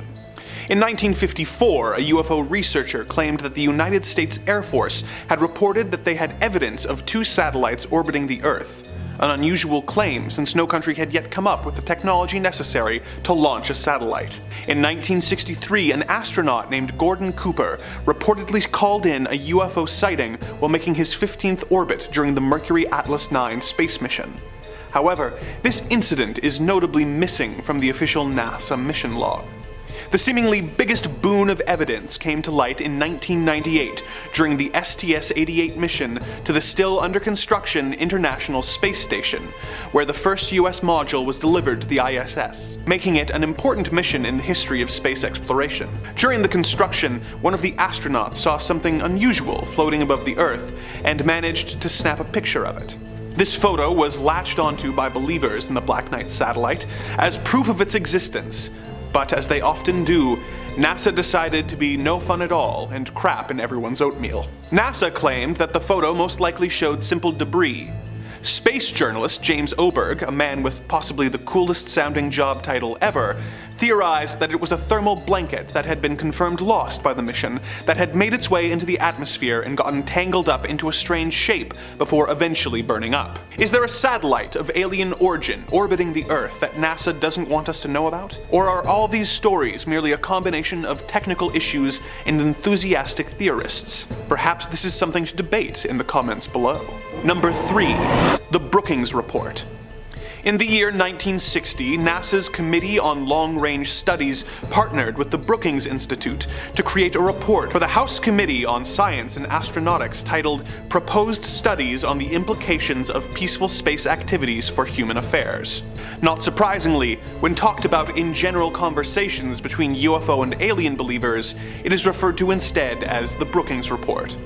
This section theorizes about how the public would react to the discovery of alien life, and how it would affect society, and how the decision would have to be made on whether or not such a discovery would be made public. Some choice passages are as follows.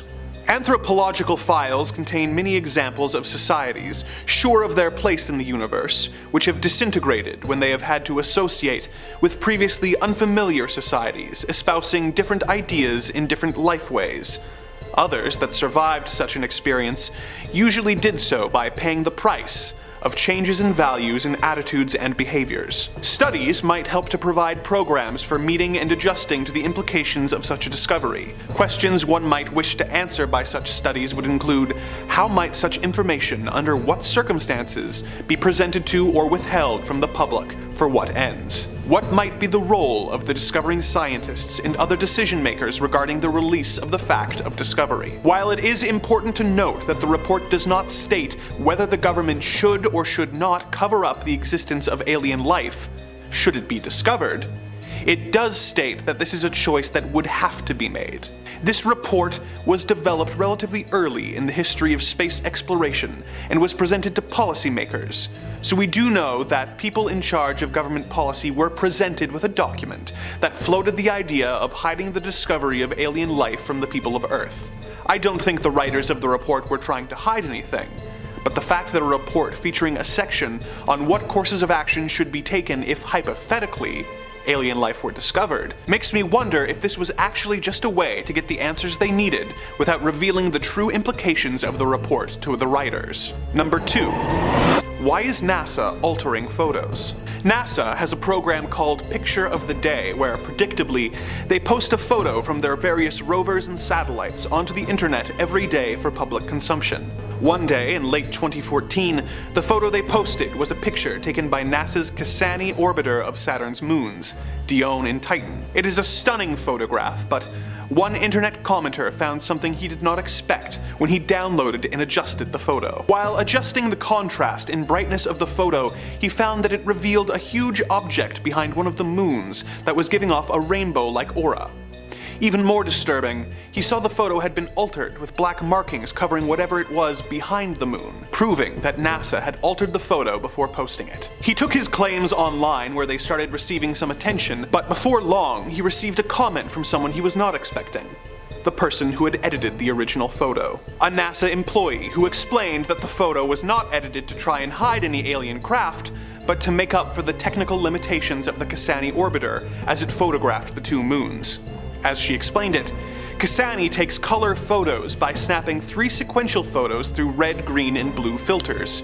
In the time that separated the 3 frames, Dione moved, so if I did a simple color composite, I would be able to make Titan look right, but not Dione, or Dione look right, but not Titan.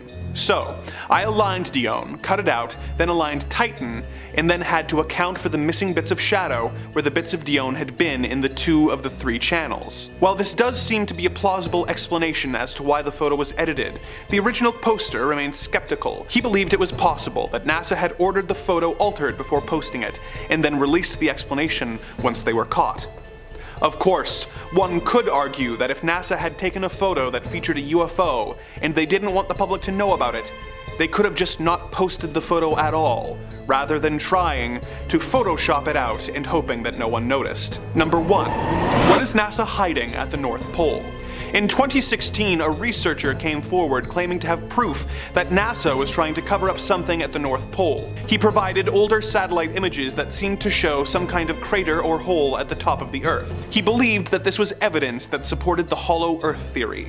The hollow Earth theory claims that underneath the surface of the Earth is more land, as well as a central sun located in the center of the Earth. The claimant says that these photos of a hole at the top of the Earth, first seen in satellite photos from 1968, may not be definitive proof that the Earth is hollow, but the hole's omission from subsequent satellite photos does prove that there is some kind of entrance at the pole that NASA is trying to hide. Many explorers have tried to reach this area hoping to prove the theory's validity, but many of them did not survive the journey, and those who did came back with stories that simply cannot be taken seriously. One group claimed that the hole was real, and that once they managed to lower themselves into it, inhabited by a small race of creatures. The explorers kept their distance but reported seeing some kind of factory in the distance that seemed to be running all throughout the day and night. Stranger still were the emissions being generated by the factory, as whatever was fueling it was giving off a smell not dissimilar to ginger. Not wanting to push their luck, the explorers took photos and came back the way they came,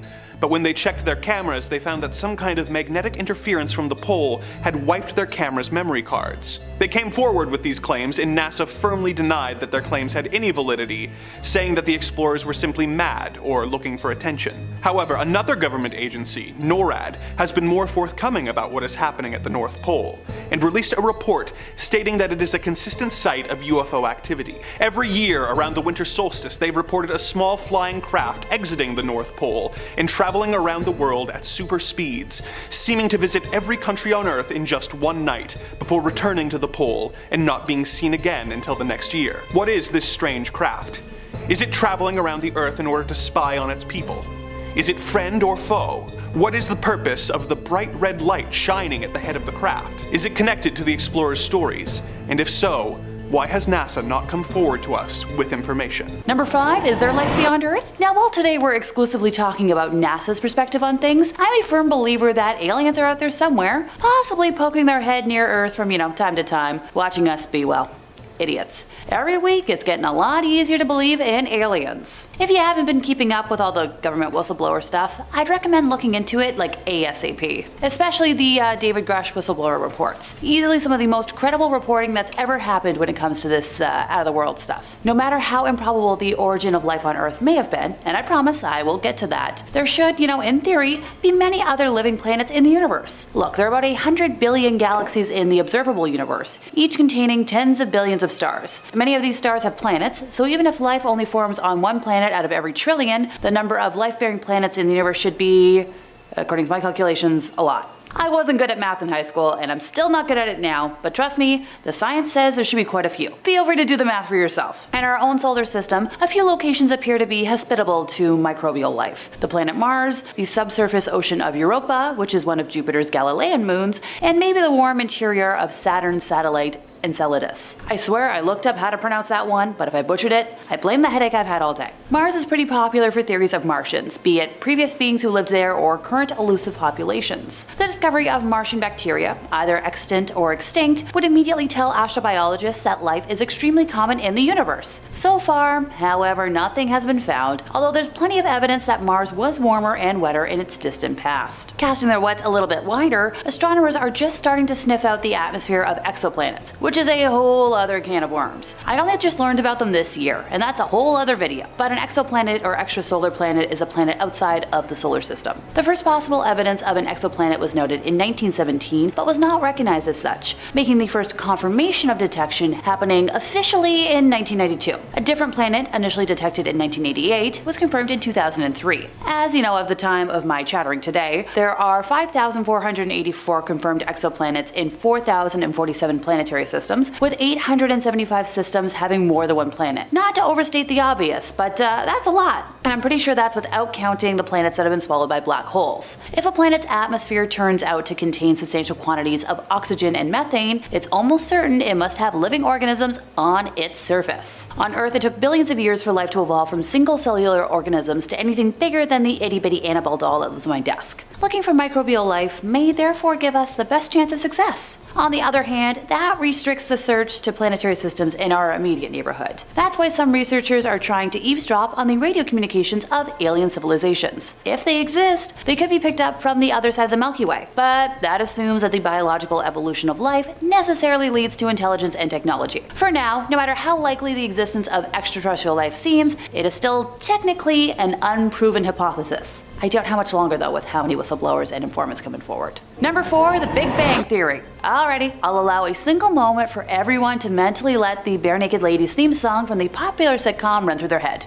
And moment over. The theory is the leading explanation for how the universe began. I think the easiest way to explain it is that it says the universe as we know it started with an infinitely hot and dense single point that inflated and stretched, first at unimaginable speeds, and then at a more measurable rate over the next 13.7 billion years to the still expanding cosmos that we know today. Existing technology doesn't yet allow astronomers to literally peer back at the universe's birth, meaning much of what we understand about the Big Bang comes from mathematical formulas and models. If you want to look up the formulas, that's entirely up to you. I'm not even going to try to break those down, because knowing me, I'd get lost partway through and I'd be finding my way back for the rest of today's video. But after all that, it's still only a theory. To find out the cause of the Big Bang, you assume a prior event that apparently had a universe-spawning effect. Perhaps the Big Bang not only amounted to the creation of matter and energy, but also the origin of space and time itself. In that case, it's difficult to talk about a logical cause. This is heavy philosophical stuff, so it's hardly surprising that cosmologists have tried to circumvent the spontaneous creation of a universe out of nothing. Until recently, some scientists held the view that the universe would someday recollapse, eventually leading to another bang. But we've since learned that the current expansion of the universe will probably never stop, so that idea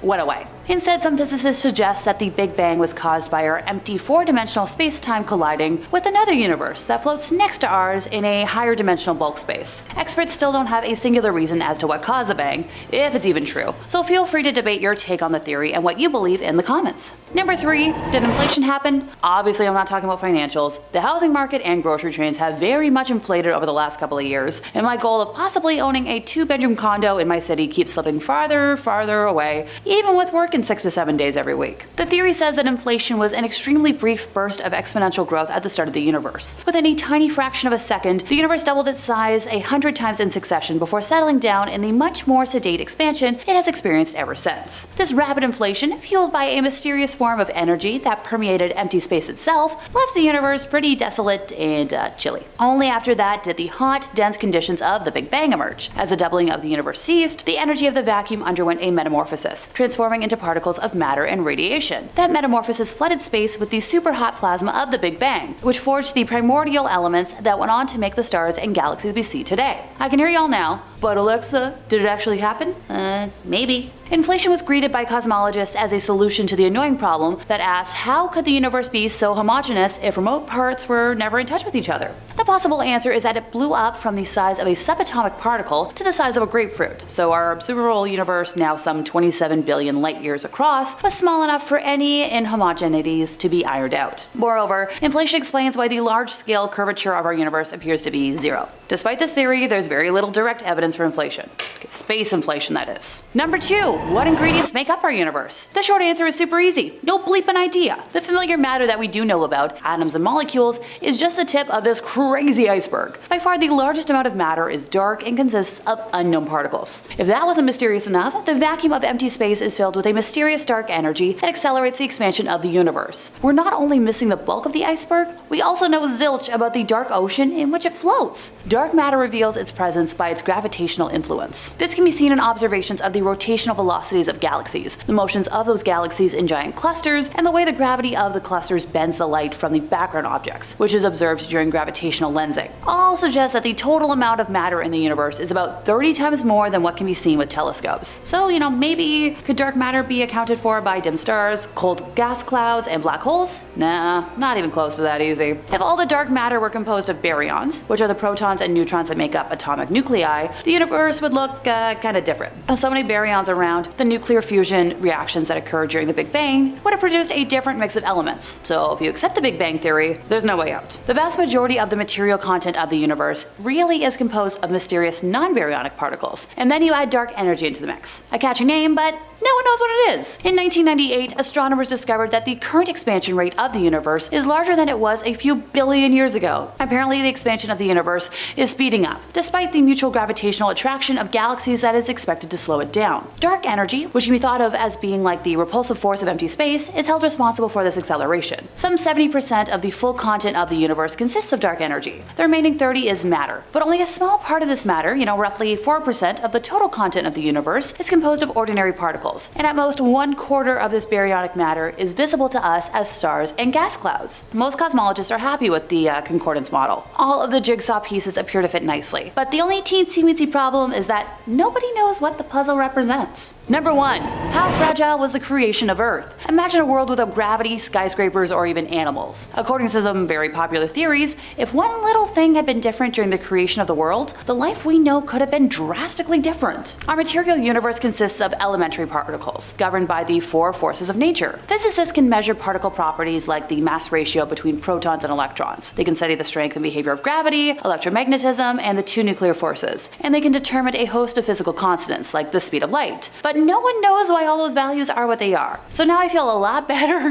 knowing I dropped science when I did in high school. But the very, very popular question is, why is the universe the way it is, and could it have been different? One thing is crystal clear: don't mess with the cosmos. Which honestly lends a lot to time travel theories, how going back in time and messing with so much as adding a body is able to drastically alter the fabric of the world as we know it. Just a slight change in the mass or charge of a particular type of particle, or a tiny increase in the strength of one's, nature forces, would render the universe devoid of stars, planets, and life. It looks as if nature has been tweaked to produce complexity, or fine-tuned for the emergence of life. So if the fundamental properties of the universe are the lucky outcome of a random process, it seems like a heck of a coincidence that the result would be so perfectly tailored. If I'm talking betting man odds, if you only buy one lottery ticket, it's highly unlikely to be the winning one. On the other hand, if some yet to be discovered theory of everything allows only one possible universe, it's unclear why that unique solution would have to be a life-spawning one. The multiverse would be a possible solution to this mystery, where our universe is just one of a huge ensemble of many possible universes. If there are zillions of universes. All possible combinations of natural constants, particle properties, and strengths of forces could occur somewhere. Of course, we necessarily find ourselves in a universe that allows for the origin of life. Hey, I'm all for a multiverse theory. At number 5 is advanced alien technology. Before you guys come at me and call me some sci-fi nut, hear me out. For aliens to get to Earth, they would need highly complex and state-of-the-art technology to create spacecrafts that safely take them from galaxy to galaxy. While this is something most people are aware of, the true nature of alien technology still remains a secret. In the momentous Grush hearing, he goes on to explain that the United States government is currently harboring and hiding alien technology and life. He claimed that the US has retrieved multiple crashed UFOs, some with aliens still inside, and upon retrieval, they picked them apart in order to research their technologies. However, we still have zero information on what exactly they've found and what futuristic technical knowledge they have attained. We have a general idea of the great danger that we may be in when in contact with an alien threat, but the full extent of that danger remains hidden. We can only assume that the US is in the process of deciphering the secrets to making our own UFOs, which we could use to explore other planets within and outside our solar system, and perhaps even colonize them. But we might not have to wait for very long before we discover what it is we know and what it is we don't know. Harvard professor Avi Loeb has been in Papua New Guinea investigating a meteor that crashed in the neighboring ocean in 2014. This specific meteor was of great interest, as when it crashed, it moved at speeds that are too fast for it to be gravitationally bound to the sun, and that the material it's made of was significantly tougher than that of other meteors. These traits indicate that the meteor could in fact be some sort of spacecraft or piece of alien technology. Upon finally finding the interstellar rock, Loeb and crew found microscopic, marble-like objects made of an alloy never before seen in our solar system. If these small marbles are confirmed to be artificial, then we could be stumbling upon the first confirmed pieces of genuine extraterrestrial technology. My theory?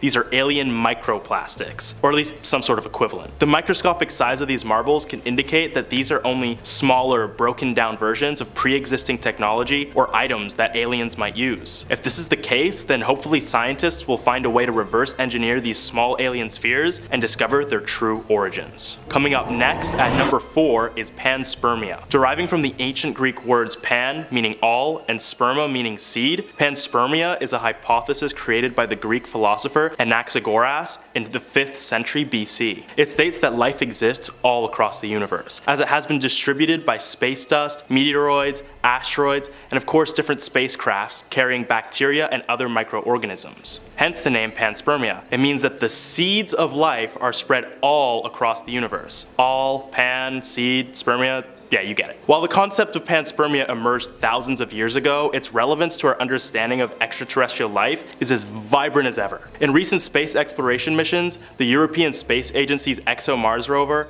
and NASA's Perseverance rover have been equipped with instruments built specifically to analyze the surface of Mars for signs of life that has found itself on the planet through space dust, comets, and all those other fun space things. Furthermore, advancements in space exploration have led to discovery of something called extremophiles, resilient microorganisms that thrive in the extreme environments on Earth and other places in space. Their existence on Earth indicates that life can also thrive on the harsh environments of other planets. The most well-known example of an extremophile, you might have heard of them, is the tardigrade, better known as a water bear. These 8-legged microanimals are thought to be one of the most resilient life forms known. They are capable of surviving extreme temperatures, pressures, air deprivation, high amounts of radiation, dehydration, and starvation. In fact, tardigrades are so resilient that they're capable of surviving the cold, dark vacuum of space. If animals that can survive in space already exist on Earth, imagine how many other tardigrade-like species exist on other planets, opening the door for panspermia across the universe. Who knows, maybe there are plenty of extremophilic aliens on Earth already. We've just been looking in the wrong places.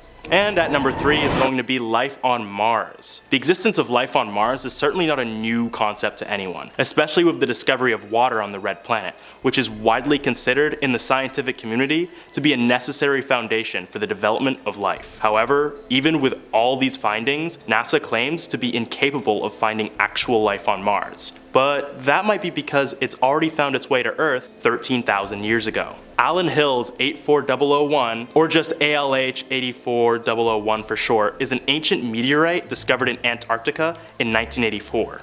The remarkable rock, ejected from the Martian surface 4.1 billion years ago, has offered many clues towards the existence of life hidden beneath our solar neighbor's surface. In 1996, a team of scientists led by David McKay of NASA's Johnson Space Center announced their discovery of intriguing fossil-like microstructures and features within the meteorite. These fossils imply that life on Mars did in fact exist, just long before humanity. And this isn't the only proof. In 1976, the United States landed 2 of their own Viking landers, making them the first US spacecrafts to land on the red planet. The crafts would be the first to take high-resolution images of the planet and analyze a variety of the planet's features. But most importantly, an examination of the Martian soil tested positive for metabolism, which heavily suggests the presence of life. Theories of them hiding the alien race to Martians having been long extinct, and that the red planet's desolate nature is caused by it being the ruins of a once vivacious planet. But what do you guys think? Is life currently on Mars? Has it already gone extinct? Or maybe there are already Martians hidden among us right now?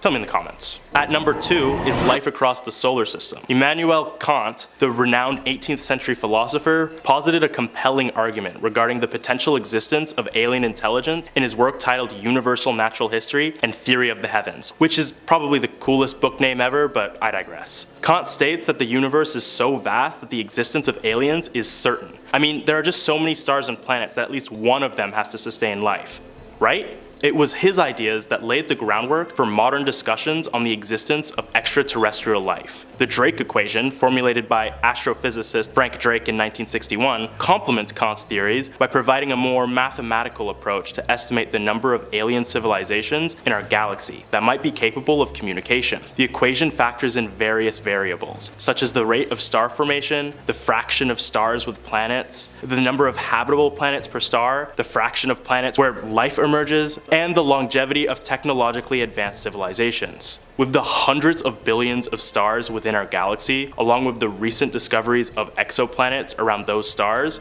there are certainly countless habitable worlds scattered throughout the Milky Way. In fact, life could exist within our very solar system. Beyond just Mars and its many riverbeds and subsurface water ice, there's Enceladus and Titan, moons of Saturn. These moons both have subsurface oceans, lakes, rivers, and seas beneath their icy crusts, making them potential hotbeds for life. Some scientists have even observed on Titan that there may be living cells deep within its seas, making it home to several microbial Saturnian species. It's kind of a mouthful. Another theory of Kant's was that aliens' intelligence becomes more intelligent the further we are from the star that we orbit, meaning that planets like Mercury and Venus would not be likely to hold intelligent life, but planets like Saturn and Neptune hold highly intelligent life. Now, I don't mean to toot my own horn, but humans are already a very smart species. But if Kant's theory is correct, then that would make us the dumb ones in the solar system. Us, the dumb ones. What the hell?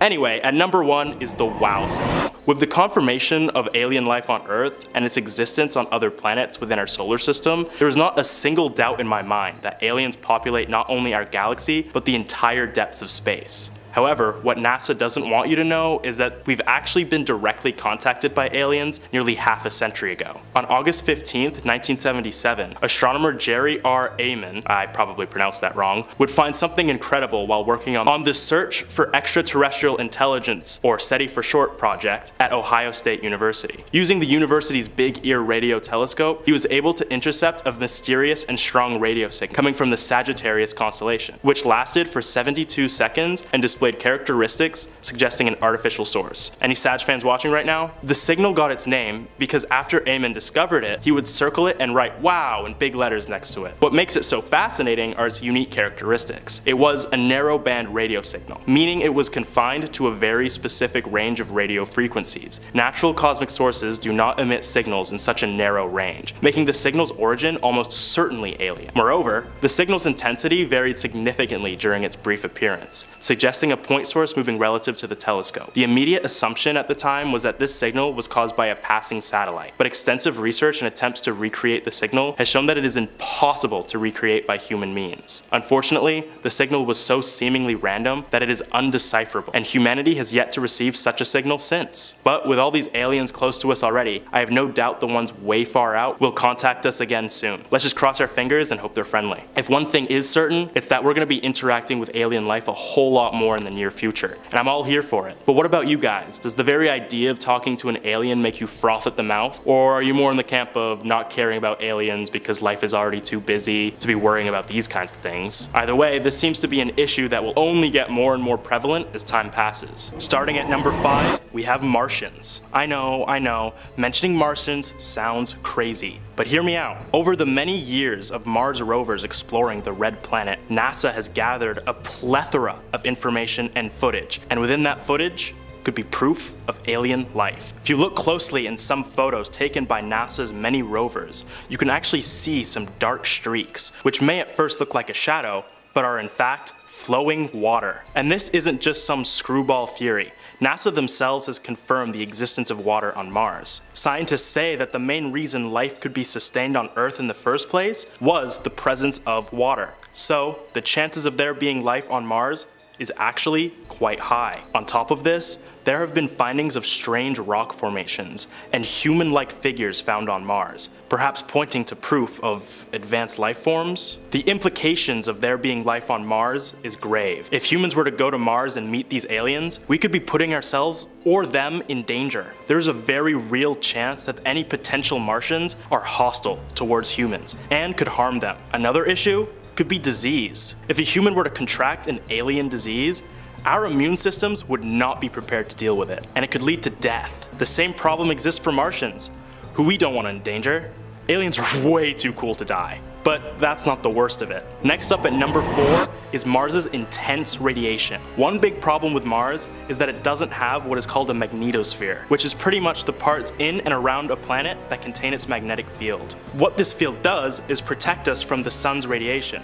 Earth has one, and that's why we only have to wear sunscreen when the sun is out. Mars doesn't.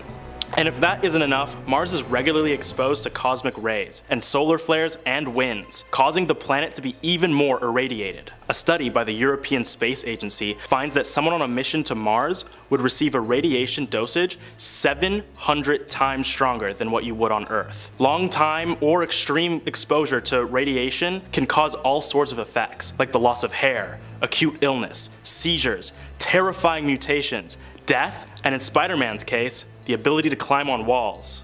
Of course, you wouldn't really get superpowers if you were irradiated, unless you call heart failure a superpower. Physicists actually say that one day in space is equivalent to the radiation received on Earth for a whole year. Apart from astronauts on the International Space Station, humans are very rarely exposed to such high levels of radiation, so the long-term effects of space radiation are still somewhat of a mystery. With this much danger and uncertainty surrounding radiation, it's not worth the risk of sending humans to the red planet. So unless you've got some SPF 1 million, I wouldn't recommend tanning on Mars anytime soon, and NASA wouldn't either. And to make things even worse, constant solar winds over time have made Mars's atmosphere incredibly thin, which exposes humans to, you guessed it, even more radiation. Speaking of, Mars's atmosphere is going to be coming in at number 3.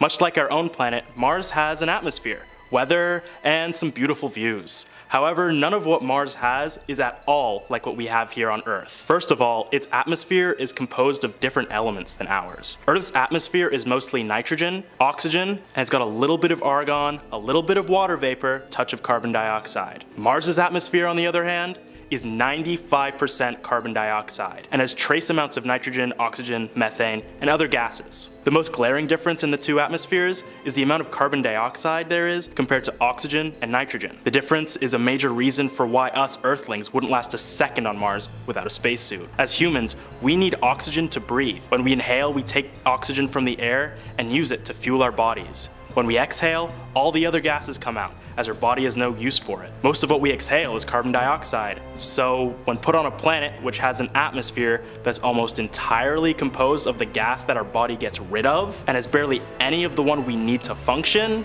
things go bad quickly. Even if you were able to breathe carbon dioxide, Mars's air is so full of dust that you would still be short of breath. And that's not all. The air on Mars is also extremely thin. The standard air pressure on Earth is 1,013 millibars.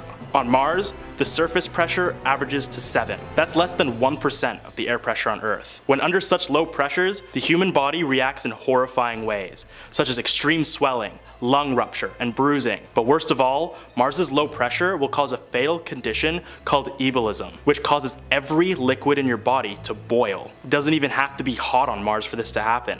You would boil regardless of temperature, which, yeah, is a pretty good reason to stay on Earth. A mix of suffocation and bubbly bodily fluids are a dynamic duo when it comes to Mars's unsurvivable atmosphere. But what many fail to recognize is the danger of number 2, Mars's brutal temperatures. If you've ever seen a photo of Mars, you would know the planet is pretty much just one big desert. And call me crazy, but that screams that this planet is super hot to me. But in fact, the opposite is true. Yes, that's right. Mars is actually an incredibly cold planet. In fact, its temperatures get so low, they can prove fatal. Now, in all fairness, this isn't all the time. Mars can reach temperatures as high as 20 degrees Celsius, which is 70 degrees Fahrenheit. It's a pleasant temperature, caused mostly by the heat of the sun. But when the sun goes down, you're gonna regret not packing a thicker coat, as the desert planet's temperatures can get as low as minus 153 degrees Celsius, which is minus 225 degrees Fahrenheit. The lowest recorded temperature on Earth was minus 89 degrees Celsius, which is minus 129 degrees Fahrenheit, and that was in Antarctica. The temperature known as absolute zero,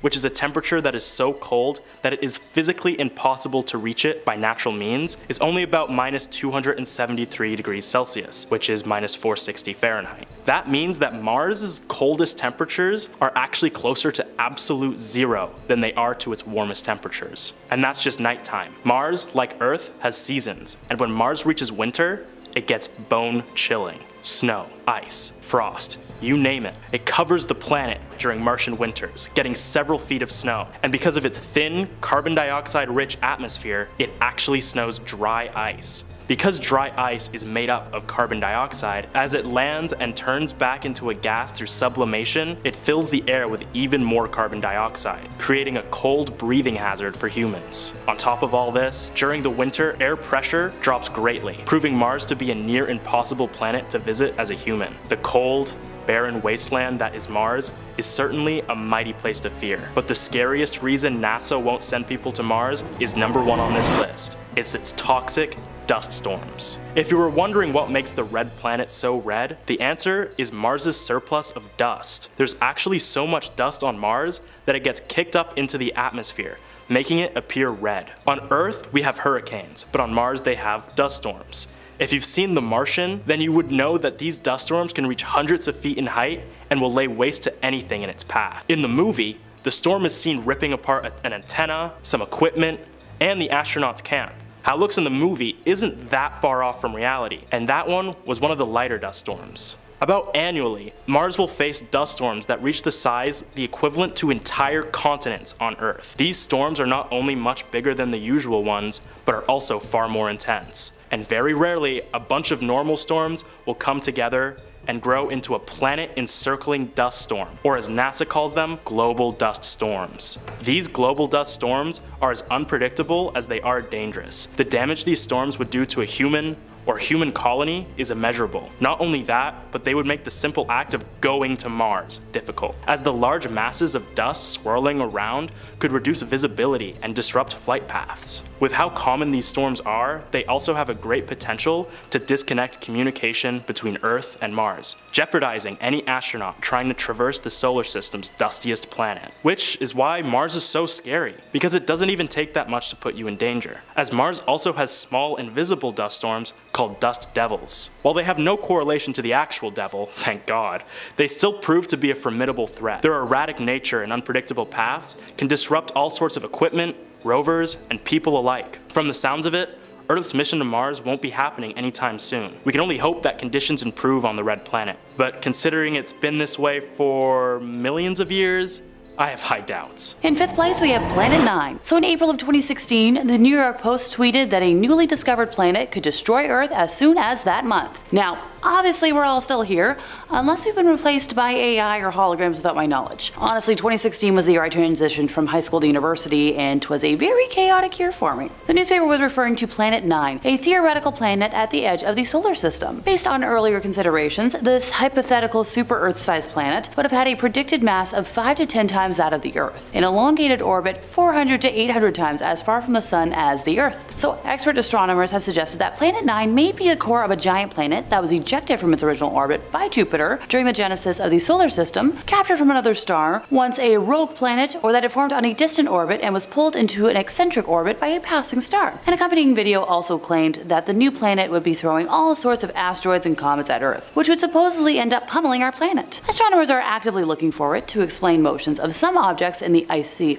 Kuiper Belt, a vast region of icy objects beyond Neptune. I tried to find a pronunciation for that word, couldn't find it, so if I'm wrong, let me know. And while sky surveys such as Wide Field Infrared Survey Explorer, otherwise known as WISE, and Pan-STARRS did not detect Planet 9, they have not ruled out the existence of a Neptune-diameter object in the outer solar system. When the planet is actually found, it will pose no threat to us, according to the California Institute of Technology's Mike Brown, who is one of the original backers of the Planet 9 theory. While it doesn't have an official moniker right now, it will likely be a name chosen from Roman or Greek mythology. Let me know in the comments what you think it should be, officially named. I personally think Dolos, the spirit of trickery, since NASA seems to want to keep this planet their little secret. In fourth place, we have the McMinnville UFO sighting. Widely regarded by UFOologists to have produced the most important photographs of a UFO, the McMinnville sighting became famous at the height of the 1950s UFO craze. Paul Trink captured the images on camera after his wife, Evelyn, spotted a slow-moving metal disc while feeding the rabbits on their farm. The images went on to be printed in Life magazine. The pair maintained that they had seen a genuine UFO until their deaths, repeating the tale for the Oregonian in 1997, year I was born. Now, before someone starts asking what this has to do with NASA, it absolutely has everything to do with them. They're the ones who cover up UFO sightings and proof. And if you remember,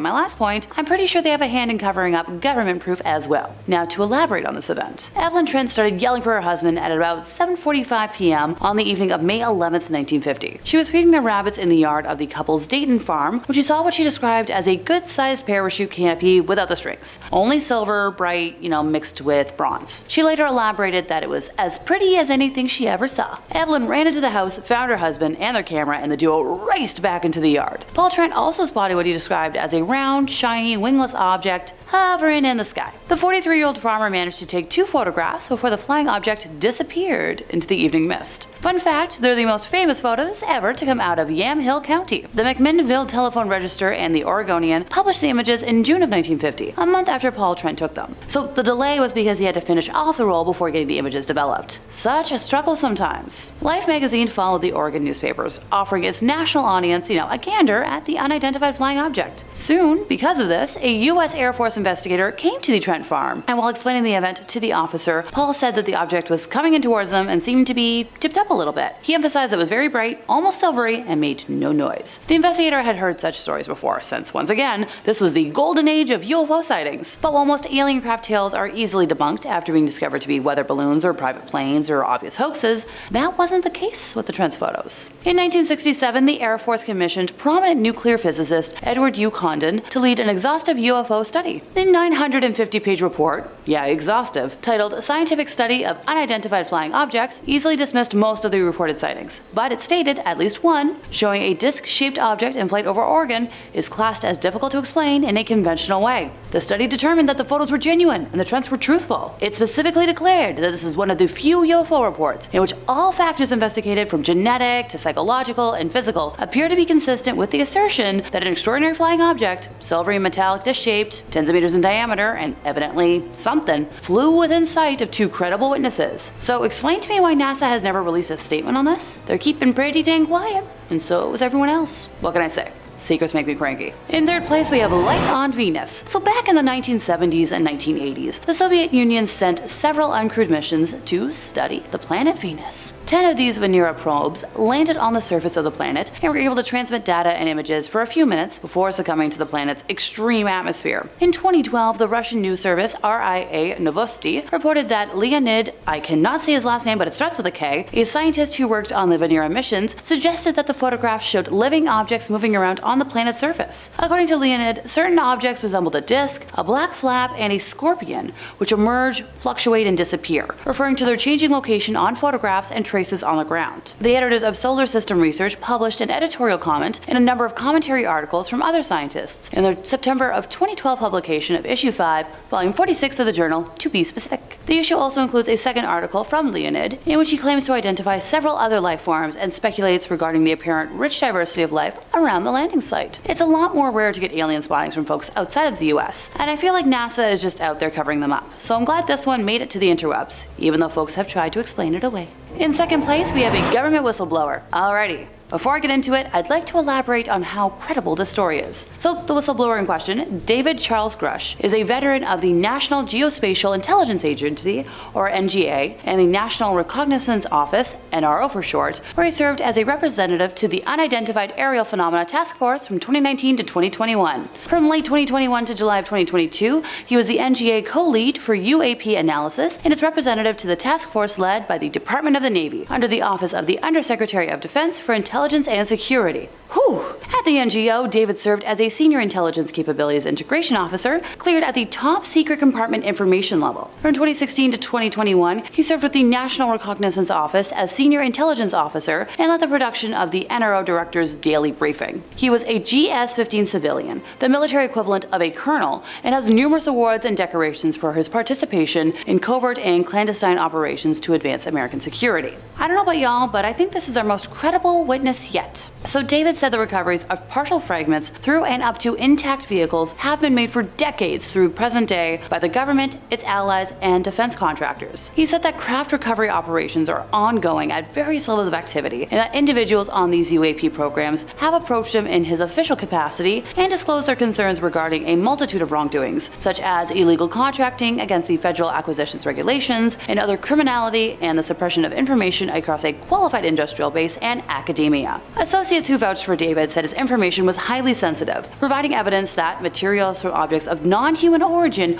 are in the possession of highly secret black government programs. Wow. Multiple government witnesses to boot. Although locations, program names, and other specific data remain classified, the Inspector General and Intelligence Committee staff were provided with these details. Analysis has determined that the objects retrieved are of non-human origin based on the vehicle morphologies and material science testing and the possession of unique atomic arrangements and radiological signatures. The investigation was centered on extensive interviews with high-level intelligence officials, some of whom are directly involved with the program, and they corroborated his information. David is certain that the information has been illegally withheld from Congress to intentionally thwart legitimate congressional oversight of the UAP program. He has also filed a complaint alleging that he suffered illegal retaliation for his confidential disclosures. In his statements, David claimed that UFO legacy programs have, long been concealed within multiple agencies nesting UAP activities in conventional secret access programs, without appropriate reporting to various oversight authorities. According to the unclassified complaint, in July of 2021, he had confidentially provided classified information to the Department of Defense Inspector General concerning the withholding of UAP-related information from Congress. Christopher Mellon, who spent nearly 20 years in the U.S. intelligence community and served as the Deputy Assistant Secretary of Defense for Intelligence, has worked with Congress for years on unidentified aerial phenomena, UAP for short. He has mentioned that a number of well-placed current and former officials have shared detailed information with him, including the location where a craft was abandoned and recovered. He claims the reason more folks haven't come forward is due to a lack of trust in the leadership of the All-Domain Anomaly Resolution Office, established by Congress. The assumption that the United States alone has bullied the other nations into maintaining the secrecy for nearly a century continues to uphold as the primary consensus amongst the public at large. So you're telling me that credible US government officials have been adamant that the government is hiding things? Sounds right to me. In first place, we have Viking lander aliens. A woman who claims to be a former NASA employee claims to have seen evidence of the most monumental cover-up in space history back in 1979, when she saw two human figures in spacesuits walk calmly towards the Viking lander across the Martian surface. Going by Jackie, she claimed to have been working for NASA, handling downlink telemetry from the lander, which was the first vehicle to send back images of Mars' surface, when she saw two people walking on the surface. She and 6 colleagues were watching the Viking rover, bustling about all over various screens when she spotted 2 men in spacesuits, which were not the bulky suits that they normally used at the time, but looked safe. They came over the horizon, walking, right to the Viking Explorer. Naturally, some folks have claimed that the humans may have just been there to polish the lander's solar panels, but,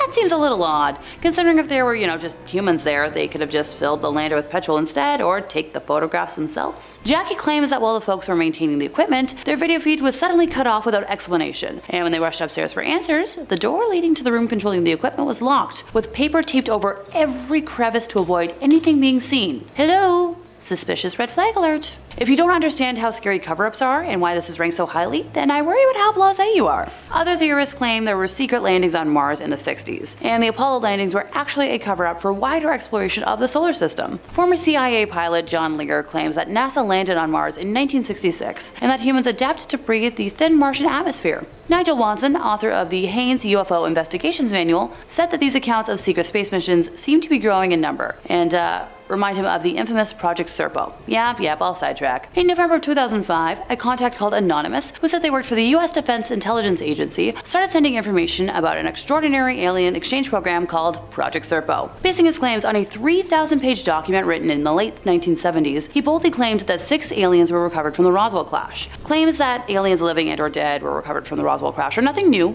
But in this case, it was stated that an alien survivor from the crash, called EBE-1, helped to organize 12 specially trained people to visit his home planet, Serpo, in the Zeta Reticuli solar system. This mission occurred in 1965, and they remained there until 1978. During their stay, 2 of them died, 2 remained on the planet, and the rest, after returning to Earth, have died because of the high levels of radiation they were exposed to. I'm just saying, NASA has admitted that there are many things out there that we do not know about, and that UFOs are indeed real. So, what other secrets are they hiding? I swear between them and the US government, I wish I could file a million Freedom of Information pieces. In 5th place, we have a 2014 secret mission in Africa. At the time, a NASA official confirmed that one of the agency's aircrafts had been spotted on an American military airstrip in Eastern Africa, but like a series of US military officials, declined to say what the space agency's high-tech bird was doing there. Seriously, he gave the most legalese answer ever. Enjoy chuckling at this statement. I really can't give you any of the details. The airplane was there, you see it in the picture, but I really can't tell you what it was for. A big from me. Anyone else? The broad-winged white plane belonging to the agency was photographed by the satellite company Digital Globe sitting next to some tilt-rotor aircraft at Camp Lemonnier in Djibouti. A NASA website that tracks the agency's 3 WB-57s shows that one of its planes, number 926, was on a foreign deployment from July to November of that year. A NASA handbook for the WB-57 posted online lists 14 international deployment sites for the aircraft around the world, but the American base that we just mentioned isn't one of them. The Pentagon declined to answer any questions about a NASA aircraft in Djibouti,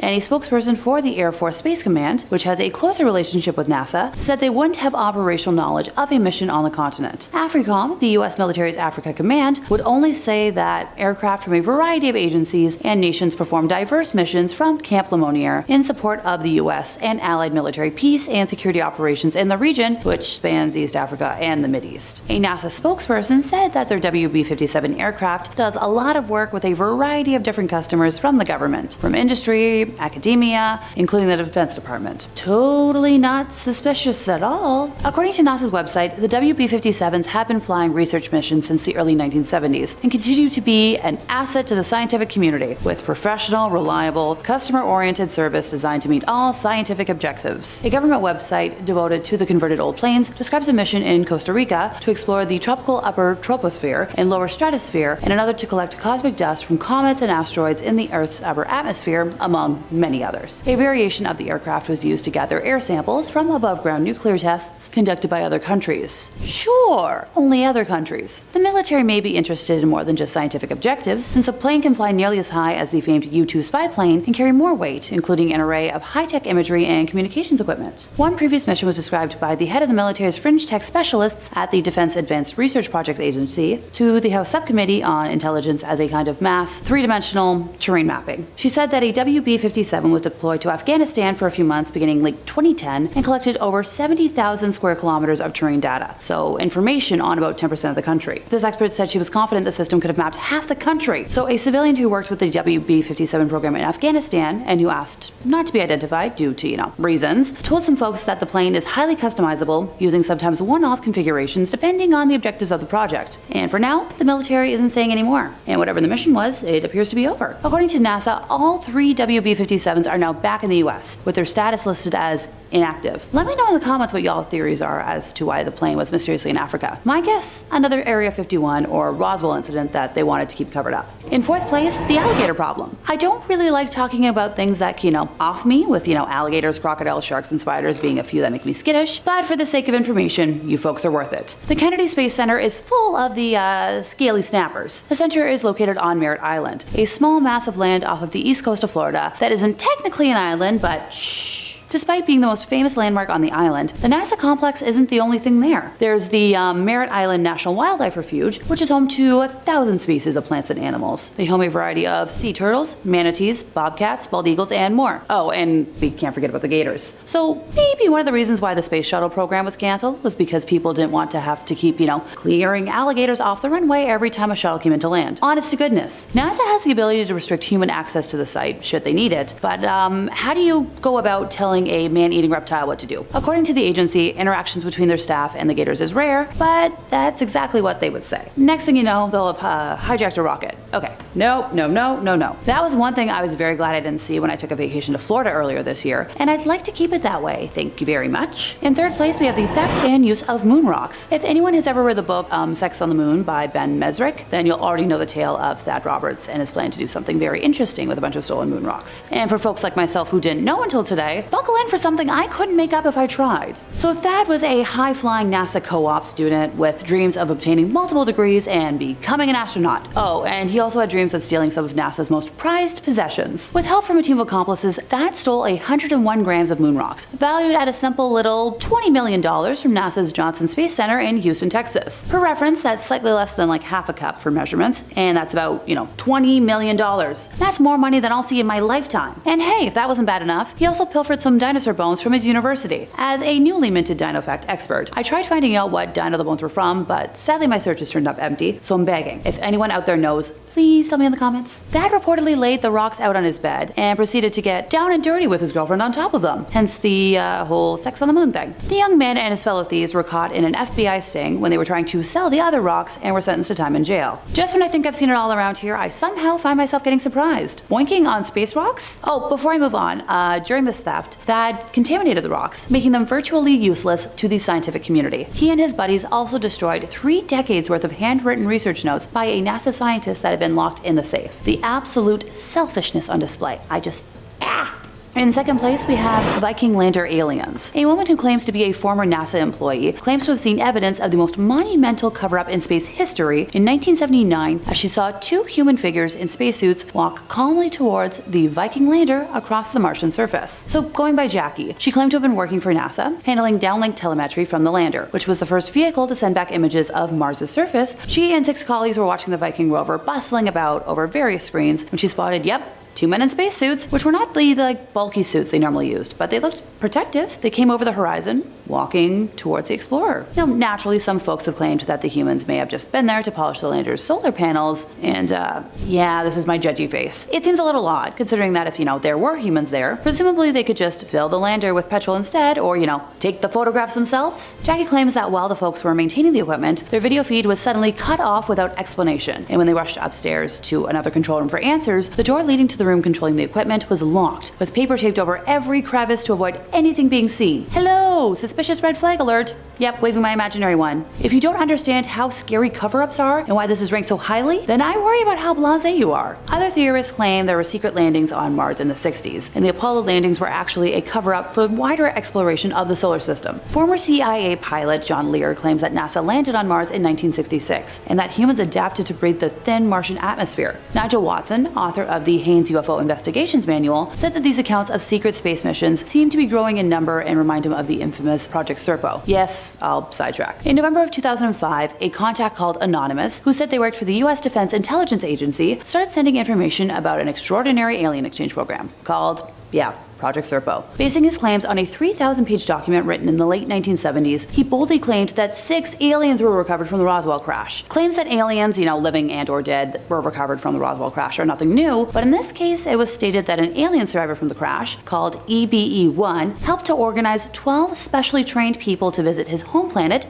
Serpo, in the Zeta Reticuli solar system. This mission occurred in 1965, and they remained there until 1978. During their stay, 2 of them passed away, 2 remained on the planet, and the rest, after returning to Earth, have passed away because of the high levels of radiation they were exposed to on Serpo. I'm just saying, NASA has admitted that there are many things out there that we do not know about, and that UFOs are indeed real. So what else are they hiding? I swear, between them and the US government, I wish I could file like a million Freedom of Information pieces. In first place, we have Operation Paperclip. Alrighty, goofy word time. YouTube land doesn't really like a lot of the words to do with World War II, so bear with me while I talk about the Yahtzees and more. The Third Reich had built up a huge bank of scientists, engineers, and technicians over the course of World War II. And after, the conflict ended, the US wanted to use some of their knowledge for their own gain. Thus came Operation Paperclip, a plan to rehouse hundreds, if not thousands, of former Yahtzee scientists in the US and put them to work on various projects. One such project was, you guessed it, the early days of NASA. Conducted by the Joint Intelligence Objectives Agency, it was largely carried out by special agents of the US Army's Counterintelligence Corps. One of the people brought over in Operation Paperclip was Kurt DeBoos, a former V-2 rocket scientist. He was transferred over to NASA in 1960, and in just over 2 years was named the first ever director of its launch operations center. From there, he oversaw hundreds of rocket launches and played a pivotal role in the preparations for the moon landings. At the time, President Truman spent 16 months before making his decision to approve Operation Paperclip. Several of the Paperclip scientists were later investigated because of their links with the Yahtzee Party during the war. Only one Paperclip scientist,